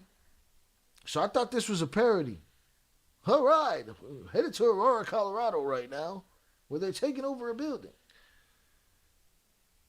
Now we've seen that in the last broadcast, we saw that they already misinformed us. We saw the red door. The red door got torn up. Then we seen a replacement door. They said two different things. If it wasn't for Nandy, and something struck me weird about it, but if it wasn't for Nandy pointing that out, I probably wouldn't have peeped it, that it was a white door, but that opened up the door to something else. So is this guy full of shit? This guy an actor? All right. Let's see. William Lajeunesse. William. Oh, they deaded his Many mic. say the problem began when the Biden-Harris team opened the border with migrant apprehensions from Cuba, Haiti, Nicaragua, and Venezuela, jumping from 17,000 in 2020 to 600,000 in 2022. So the administration created the CHNV program, which provided migrants from those four countries with humanitarian parole and invited them in. But auditors found widespread fraud in the program, migrants lying on their applications, sponsors using fraudulent identities, including dead people, and traffickers demanding payment from those they sponsored. They're literally just funneling people into the United States. What that got to do with Aurora apartment complex with the two different doors, motherfucker? You talking bullshit. Under this program with no expectation they're ever going to leave. And that's what sources say we are seeing now, a mix of innocent migrants. You, Papas, you did something to them. What did you do to them? Are you the only one moving out? What happened with this apartment complex? Tell us, fake news man. Along with graduates of the Venezuelan prison gang Tren de Agua, extorting tenants for payment. There are several buildings actually under the same ownership, out-of-state ownership, that have fallen to these Venezuelan gangs. We did everything we could to quite frankly, keep them out of the city because it's not our problem. This is a federal problem. So DHS briefly suspended that CHNV program, but restarted it this week, saying they've worked out the kinks. Well, it invites about... They briefly said extorting people for their money. I see one family moving out. Extorting people for pay. Look like the same family moving out to me. 30,000 illegal migrants a month to enter the U.S. from those four countries. Now, critics say there are two problems. One, we still have no way to vet these migrants because we can't get at their criminal histories because those countries will not cooperate. And we can't send them back because their countries won't take them back, which is why you see some of the behavior these gang members appearing to act without any regard to police.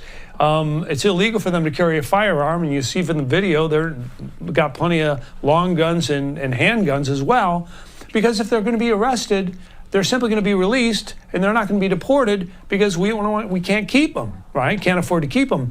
And all those people you see, we have the biometric information on them, but police are not making any arrests. We'll send it back to you. So, Will, I mean, what's the plan here with this? I mean, are they just going to be able to stay for as long as they want? I mean, what's the plan to... This conversation It says down here, Venezuelan gangs take over Colorado apartment complex.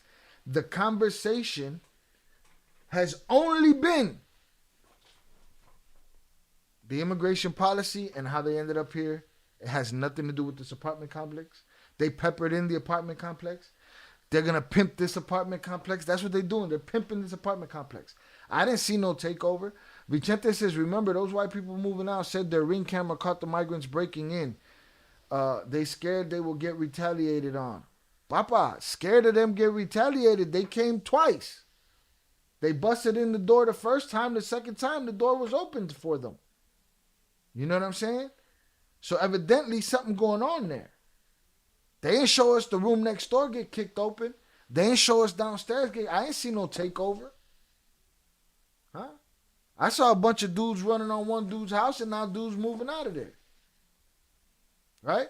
But they ain't even talking about that. They just sprinkled that shit into the story about the whole major thing. It's all bullshit. It's all like that club YouTube channel I keep showing y'all. If y'all ain't in the Discord, get in the Discord. I'll be showing these guys the most outrageous thumbnails that these people put out of lies and clickbait. Obvious stuff that get hundreds of thousands of views from people that think they're smart. You got to get yourself out the trap. You guys look at these fucking guys on this channel, on this network, on other networks all day long, and it looks real to you. All they did was use this Venezuelan gang shit to talk about their political, talking points, and which is right now immigration. Come on, Shai, it's Fox News. Fox News. It's all of them. They're all the same shit. There's no one or the other. To me, they're all bullshit. All right? Jonathan, I think the castor oil is going to take second place to the hammer. Salutes.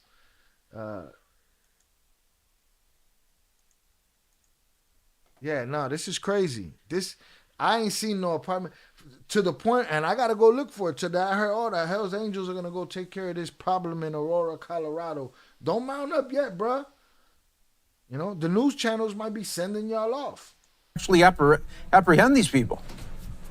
So the local police department is allegedly working with the feds, but I will tell you, while Denver is a sanctuary city, Colorado is not officially a sanctuary state, but when you will look at the rules, there are a lot of prohibitions, I am told, by the local police to actually cooperating with ICE or DEA or HSI, Homeland Security Investigations. They're going to play it over and so over. I think that's going to draw things out a little bit. I think eventually they're going to get in there and identify. What they did with this video was try to give the immigration problem that's their political talking point. They wanted to give it a face and a look. So they said, let's play that over and over again. This right here, the initial break-in has already happened. This is a return and somebody opens the door. I have identified. You got to read up, Jonathan. You got to read up. She's talking about getting the hammer. Salutes. The troublemakers or the gang members, if you will. But again, we have nowhere to send them. I mean, we can put them in ICE custody for a period of time, but Venezuela's not taking people back. We don't have any diplomatic relations with Maduro at all. So it's a conundrum, right? And that's why they're acting with such impunity. Back to you. And lastly, William, we're showing that it ain't supposed to be a bunch of migrants running around with hammers terrorizing anybody, anywhere. But the overblown nature of them, they've been telling me for weeks, 2 weeks, that this was a takeover. I don't see no takeover here. This video over us speaking one more time, just because, it's just so brazen the way that they just come in with the guns. Takeover where? And really just set up shop here. Unfortunately, for a situation like this, does it almost at times, because there isn't too much happening with law enforcement, does it have to happen where somebody is injured or killed because of something of the lawlessness that happens? They keep targeting that crib. That sums up with that.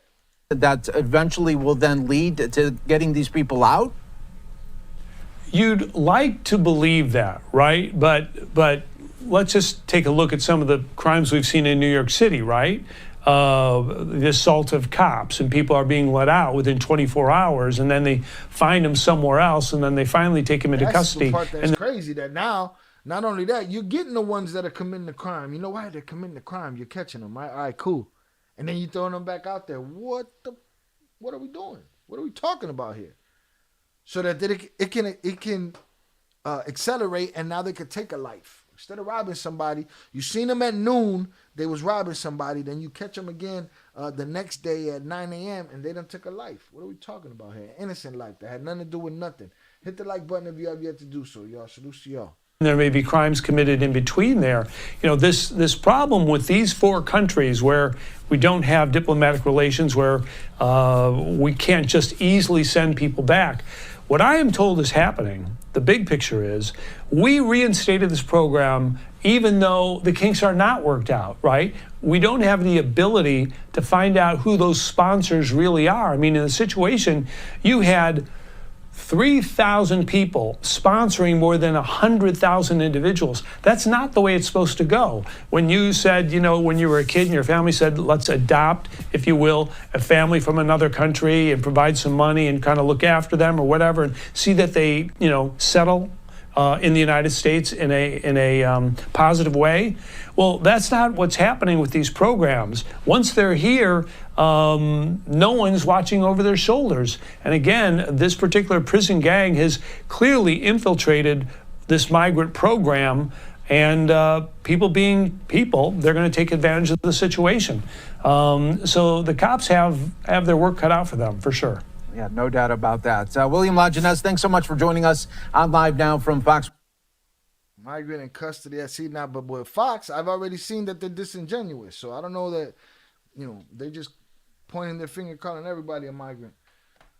It's the justice system, best in the world. People need to see the big picture. Create a problem, sell you the solution. Globalist thinking. Due process, presumably innocent until proven guilty. Salutes. I ain't seen no takeover though, I'll tell you that. Mind you, they might be deep, they might be pulling robberies and shit like that and essays and stuff, but I didn't see a takeover of a building. Motherfuckers got me thinking they done took over a building. It's the Carter around here. Have you noticed that all these videos are Republican-leaning content from Fox and all the other videos, we've seen? Yeah. But it's all bull. I'm going to keep saying the same shit. It's just... So I'm considering the Aurora story bullshit, but I want to hear about the Hells Angels. Did somebody give them the memo that is bullshit? Because guess what? Hells Angels, there's a whole lot of dirtbags on the street that are not migrants. Go and get them. They done took over a couple spots, huh? There's Chomo safe havens in this country. Wait, what about that? Dude, they're using migrants as scapegoats. Facts. But we also have to keep track of the shitty ones. Got to keep track of them, dog. Got to. The truth was put out about that building. It's a slumlord. I guess you're behind on the playback.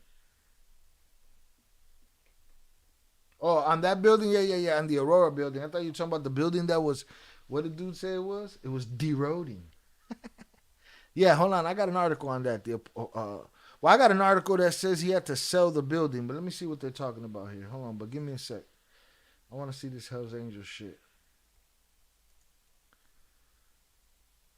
Where's the homie Ghost? Because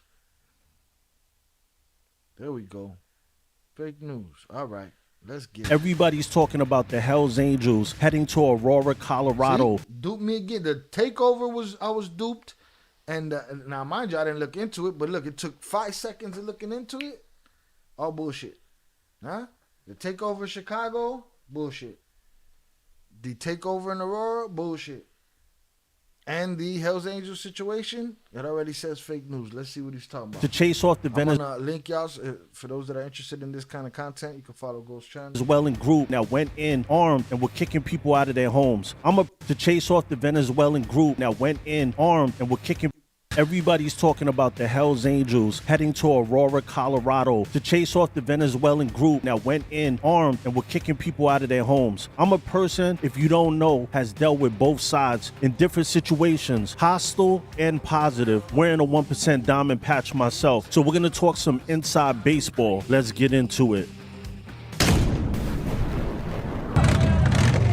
Shout to everybody out there. I'm Sos the Ghost. I'm your host for the evening. The Hells Angels are not going to save people that are not club members. Unless it was something on the spot, like something happened right in front of them, a child was getting harmed, or a woman or something like that. I'm not going to say out there, I'm Sos the Ghost. I'm your host for the evening. The Hells Angels are not going to save people that are not club members. Unless it was something on the spot, like something happened right in front of them, a child was getting harmed, or a woman or something like that, and they're gonna step in to help them. But never were they gonna gather up and ride to a certain state to fix a problem that the police have washed their hands of. They and all outlaws view themselves as functioning outside of the law. Not just saying that you're a straight up criminal, but just that you live outside of the law of the land. You live by the bylaws of your club. This goes for all 1% outlaw motorcycle clubs. Now, the internet is such a powerful tool, both positive and negative. All of these people online, 4 Clicks, did the same thing a couple years ago when Antifa took over Portland and Seattle. There was video after video after video. They were saying that the Hells Angels are coming to save the day. Some were saying that the Hells Angels actually went over there and pulled them out of there, that Antifa was cleared out of that area. Did it ever happen? No. The truth is, President Trump or the Hells Angels are not going to save you. Only you can save you. Stop waiting for heroes to show up, because Batman is not coming. And don't forget to hit that subscribe button. But seriously, there have been a lot of dark nights in this country because of cowardice. People waiting for God. Oh, I'll just put it in God's hands. And he's just looking at you like, I gave you the power and this is what you do with it? You're waiting for me? You'll be waiting a long time thinking like that. You're just gonna lay there on your ass and not do shit, but complain while everything else around you goes up in flames. Share this with a family member that you know needs to wake up. I even saw a short clip where a person said the Mongols and the Outlaws are coming to assist the Hells Angels. If you know anything about MC culture, the Mongols and the Hells Angels are bitter rivals. That is not gonna happen. The Mongols and I don't think I heard that. That shit sounds ridiculous. the Outlaws are rivals too. It would be a great story to hear, don't get me wrong. People are waking up every day, and I hear from club members from some of these clubs. I don't want to put anybody on blast, but I'm hearing from a lot of members that they want me to continue to speak up because it's starting to reach people. So I'm going to continue to do that. They are of the opinion that I'm speaking to an audience that no one is speaking to, so I'm all in. We need to organize and come together. Stop waiting for President Trump or the Hells Angels to save you. Thousands of you live in the same town or state. If people who lived back in the day saw how timid and soft people are today, they would not believe it. Gather up people from your neighborhood and clean up your own mess. The Hells Angels rolling into your town would be an awesome story, but you got to remember, even if they wanted to, these foreign groups, they come to this country, they get everything handed to them. In New York, they kick veterans out of hotels to house them. Where are all the military people currently serving? Why are y'all not standing together saying we will not pick up one single firearm until you put our brothers back in their beds, back where they live? Why is that not happening? Where is everybody's backbones? Where is the resistance to anything? Does anyone have any fight left in them anymore? Are you just totally dominated and defeated? Even the fight got taxed out of the American people.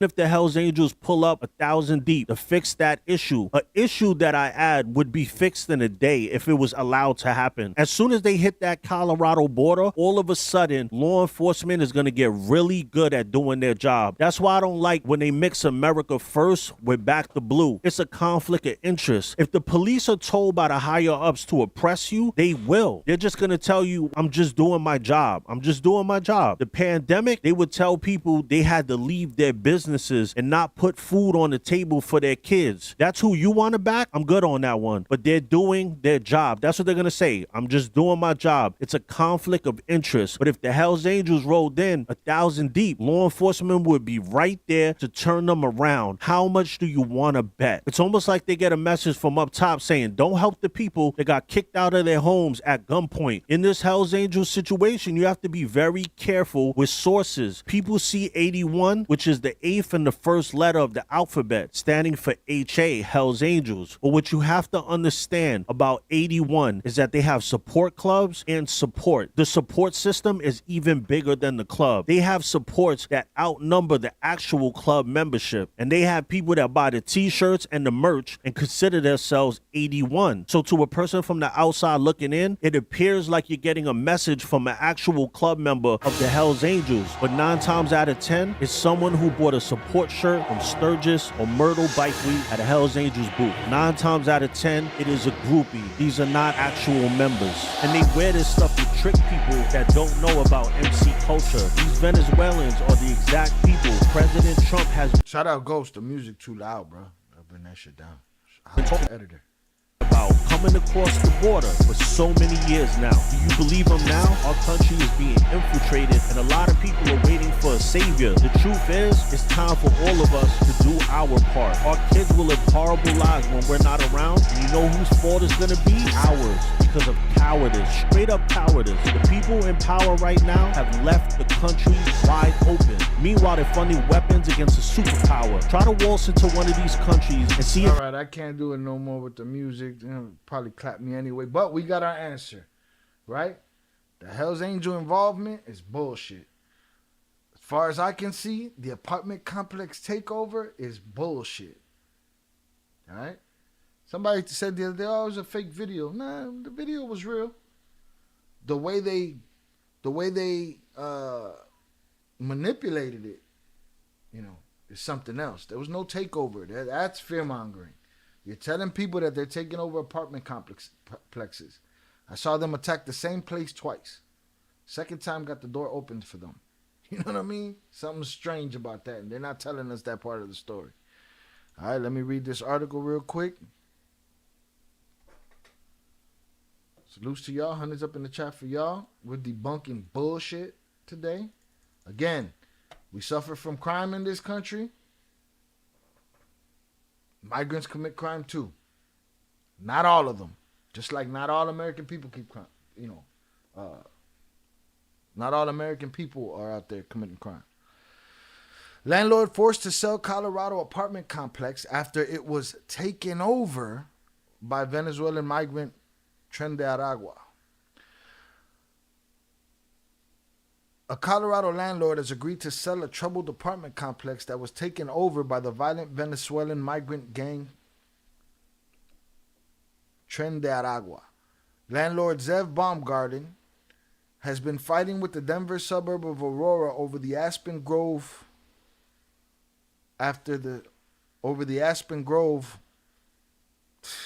nobody does their job anymore. After the city accused him of allowed it to become trash ridden. Yo, who? This is the New York Post. Jared Downing, you tweaked. One more time. Zeb Baumgarten has been fighting with the Denver suburb of Aurora over the Aspen Grove after the city accused him of allowed it to become trash-ridden, gang-infested hellhole, according to records obtained by the Denver Gazette. Baumgarten is also the owner of another apartment complex where a viral video showed a crew of gun-toting thugs breaking into a unit. Baumgarten's company has now agreed to sell, lease, or find some similar disposition for the complex, which was shuttered in August, displacing some 300 residents. Well, it's definitely a slum. All right? It's definitely but they ain't take it over. I still ain't heard to take it over. Nobody took nothing over. His company known partners must also pay to clean up the site. Baumgarten's company blames a takeover. They're blaming a takeover that's bullshit. That's politically pushed. That's another bad businessman fucking up and blaming everybody but himself. Easy to blame when you got camera footage of these guys running up with weapons and hunting scopes and shit, right? And smashing in doors and then coming, but they came back to the same spot. So you're telling me some bullshit here. Those people had something going on. They did something, or they were just a lick. But were they the only people there? They even came back and knocked on the replacement door. What they told them, don't break the door next time, just knock. Hit the like button if you have yet to do so. Salute. The Baumgarten's company blames the takeover by Tren de Aragua for the dismissal state of Aspen Grove. One investor told the Denver Post that police had known about the gang problem at Aspen Grove for nearly a year.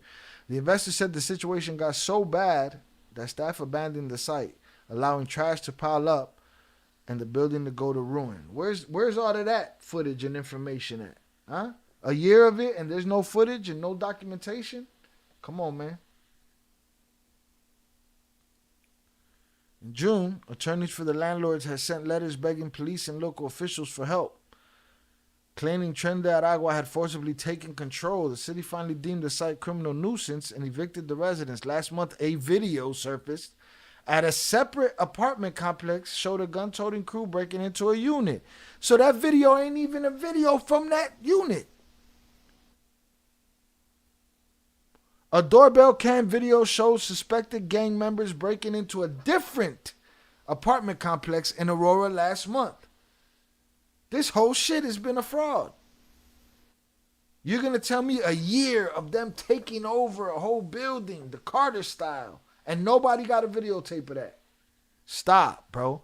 And the one videotape you do show us is from some strange circumstances in a place where these guys hit the same house twice and it's not even in the same building. Oh, no. That's what y'all are up against with this media shit. All right? You just consuming all day, and most of that shit is bullshit.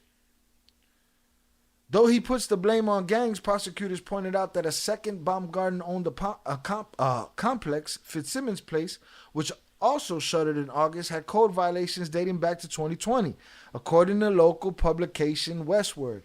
That property too. So he's just I don't know. I think it was Lupe, might have been Lupe, Salusa Lupe. The truth was put out about that building. It's a slumlord, right? Here's the thing, Lupe. That's fine. He's a slumlord, right? Where's the takeover, right? I'm waiting for the takeover. And then the video that they showed us to tell us about the takeover ain't even from the slum that they're talking about. Man, the truth is clear as day, and it's out here. And that property, too, had been overrun by migrant gang members. Of course, how convenient. No video of that one either. No video of that takeover, but we got this video from some other apartment complex somewhere. A suburb of Denver that opposed its neighbor's sanctuary city policy that has allowed more than 42,000 migrants to enter the city. I feel like a lot of these numbers are crazy, too. Now Aurora is feeling the fallout, with residents complaining of shootouts and other criminal. Well, we can't deny that people are getting jacked at their door, by people that they think are delivering packages. But this right here just opened up a can of worms. That we have not seen one piece of video from the supposed takeover. Not one. Not one. All right? Separate. Shail's FBI detective. He bust the whole case. This is bullshit, bro. This is some bullshit right here. Dog, they've been selling me this Colorado building takeover for weeks and showing this video. And you're telling me the video I seen ain't even from that building? That's some bullshit. That's some bullshit. That's it, man. Debunked. That was a slumlord who wanted to blame, his loss on somebody. And what did he do? He got the news outlets to use a video that don't got shit to do with his property. It's crazy. That's crazy. I'm not surprised. All right, man. Let's see. I think that's it. We covered it all. It's bullshit. That's the theme of the day. Shit. It's bullshit. We got to everything. Yeah, we got to everything. All right. We got to everything. We had a good Sunday night live. Salutes. Share it. Tell a friend to tell a friend. Next time somebody tells you about a takeover, tell them, man, go on the Shy Ill Reacts and see how it's all bullshit. Huh? Hmm? Wow, that's crazy. Again, tell a friend to tell a friend. I put the Discord link. Let me drop the Discord link back in the chat. If you have yet to join the Discord, please do. I'll be looking to ask the Discord people to throw ideas at me. I want to do like top 4 lists, that polls that people could do in the community section. You know, I don't know, 4 biggest cooperators, 4 biggest betrayals. Figure out some shit. Can we talk about, there's nothing to talk about, Pure Art. Can we talk about Yoma? There's nothing to talk about, bro. What is there to talk about? The same shit they've been talking about since July 25th? When there's something, y'all let me know, or I'll let y'all know. But right now, there's nothing. Hit the like button if you have yet to do so. I've been here going on 3.5 hours, Pure Art. We're not gonna open up a can of worms. Again, I'm already disturbed at the amount of views that these fake channels are getting from people who come in my comments and tell me how stupid I am and how I don't know what I'm talking about, how nobody on this channel knows what they're talking about while they're watching all these bullshit videos on these bullshit channels. You know? Like this. Look, 22,000 views. Elas Mon says chilling video to Brazilians. He didn't send no video. Disturbing new details about Venezuelan elections. Well, they had one here. Look at new evidence. El Mayo terminated in prison. Come on, man. Look at this foolishness. Right? But look, 38,000 views, 35,000 views, 6,000 views. Right? I'm supposed to listen to these people in my comments tell me how stupid I am? How stupid are you that these are just AI-generated videos that keep repeating the same information? They lie to you. They tell you that they got a new video. They tell you that they got some clickbait. And then you watch something that it's repeated segments that are just re-edited over and over and over and over and over to make these videos. It's bullshit. You know? It's bullshit. So I got to work for mine. So there's nothing really new to talk about. They're trying to stop him from going to New York, and they're trying to get him to go to New York, and that's pretty much it right now. As far as the rest of that, who cares? Did I drop the Discord? Definitely drop the Discord link in there. I'm gonna drop y'all some playlists for those that have not seen these playlists, man. We got a lot of good stuff on this channel. Please hit the like button wherever you're at. After these lives, if you could hit the comments, please do. We'd appreciate it. We're trying to get the algorithm in our favor. All right. I got to do a lot more shorts content. I kind of suck at shorts, and I'm trying to do more community posts and get more engagement and get more going on in the comment section. Again, I like... Jonathan Panto just sent $5 salutes. Keel, my dude. Thank you for your determined, dedicated hard work and your resilient self for all that you do for us and your great quality content. Shout out to the chat and Il Cartel members. Like and subscribe. It's free. Shout out Jonathan Pantoja for the $5 power chat.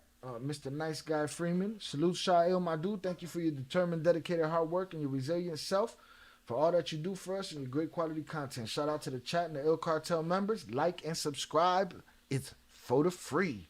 It's for the free, man. Hit that shit. Salute Jonathan. I appreciate you, sir. Thank you. Salute Chucky. Good live, brother. Pure Art. Great live, brother. Salutes to you. I appreciate you. Let's see. What else we got here? Y'all could join the channel. Another thing I was going to say is that I like to do videos where members get the video early and then it comes out to the public.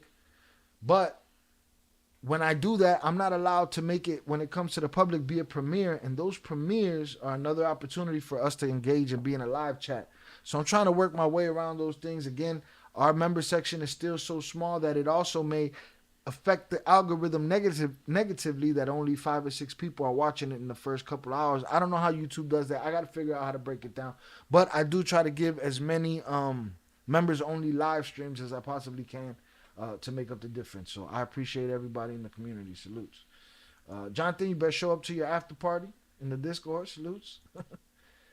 Shout out to the community. And boom. Let me Give some shout outs up here. Hit the like button if you have yet to do so. Shout out Gordo Gordito. Salutes to him for giving me the invite to the takeover. But send me some send me something. Stop trying to get me in the car. It's weird. Salutes. Shout out Chucky Chingon, Zoraida, 298 Sosa, Velez 408, JFL, Chucky Chingon, again Gordo Gordito, Jonathan Pantoja, Army, salutes to him. Had to get out of here, got to work tomorrow. Salutes. Salutes to all my truck drivers on the road. Salutes to all the people traveling. Safe travels. Shout out DJ Sailor.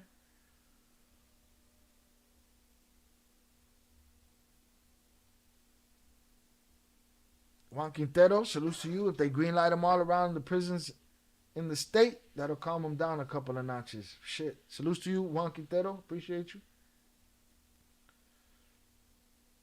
Salutes Vicente. Appreciate you. If you haven't hit the like button, please do.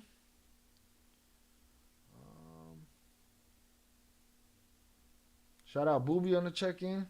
Boss Lady, salutes to you. Shout out Lupe, I appreciate you. Pure Art, salutes to you. Dago Life, salutes. Nandy, I appreciate you. You opened up another can of worms with a keen observation. I knew something was wrong. I just couldn't figure out what it was. Shout out Yael for checking in. Salutes Brittany Montalvo, I believe, was in the building earlier. Somebody was in here earlier. I didn't see a couple of the regulars on this Sunday, but shout out Perfecto J777. He came in to play nice today. Salutes. Oh no, it was Steven Jefferson, and it was JFL first, and I think Jonathan was third. That's what it was. I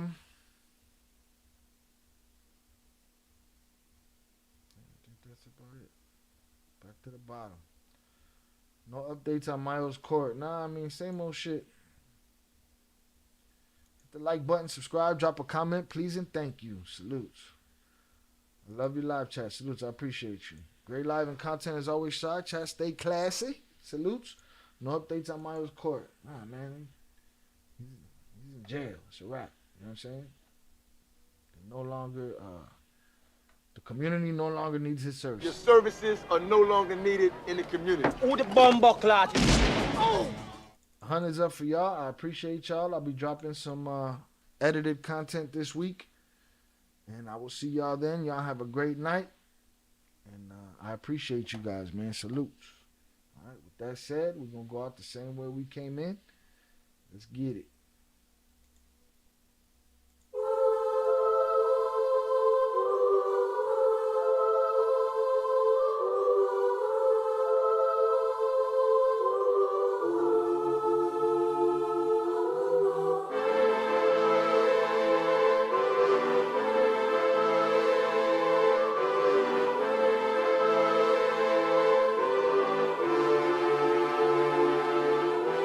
Hanging from a thread till you dead, cause your partner put a price on your head.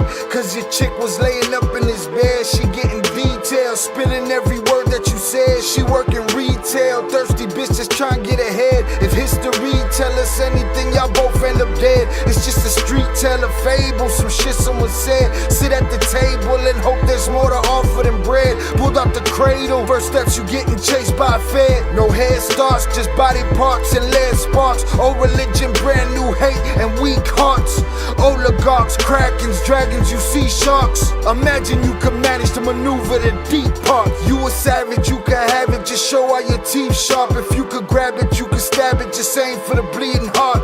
The ones that show compassion, the soldier that seeks art. Does the artist that wage war take over or take part? Taking a knee, thinking ain't no one faithful as me. I'm good people in bad lands, no evil live within me. I mind mine, I survive, find this lands for the free. If I'm mistaken, I'm forsaken, no one rescuing me. Residual effects, straight bullets through familiar necks. For any number of infractions that I deem disrespect. Your beliefs, you deserve better, but we both in the shit. You just haven't come to grips with it yet. Fight or flight, and they ain't really nowhere to go. If your back is against the wall and you ain't throwing no blows, you gon' crumble in the rubble, become blood in the snow. If you a victim, they collect them, grab the body and go. Dig them and ditch them, total disregard for the soul. Gas them and lit them, watch the flesh burn in the glow. Where we live and catch a shiver, this a hell you don't know. Your best hope is that your dying ain't slow, or your dying's a show. Where we at, it's every man for his own. A bloody backdrop, where killers just zone and slice flesh to the bone. Masked and gloved up front of your home. A flash of gun, but the side of your dome. Fresh blood from a stone, dents in your sense. Kick your fucking ball through the fence, dare you to say something. No sense in sitting around in suspense. Find out what's next, open your fucking mouth, disrespect. See the extent of how my life is intense. She beautiful and oppressed in a permanent summer dress. She a servant and still she blessed. Children cradled against her breast, whispering prayers, wishing their souls the best, knowing that they forgotten, not forgetting they're blessed. The bloodiest red lights, just piles of dead life. Something must be broken, the glyphs wasn't read right. You think them Bible papers would shed light? Yeah, right. Burn after reading, tell the preacher I'm leaving.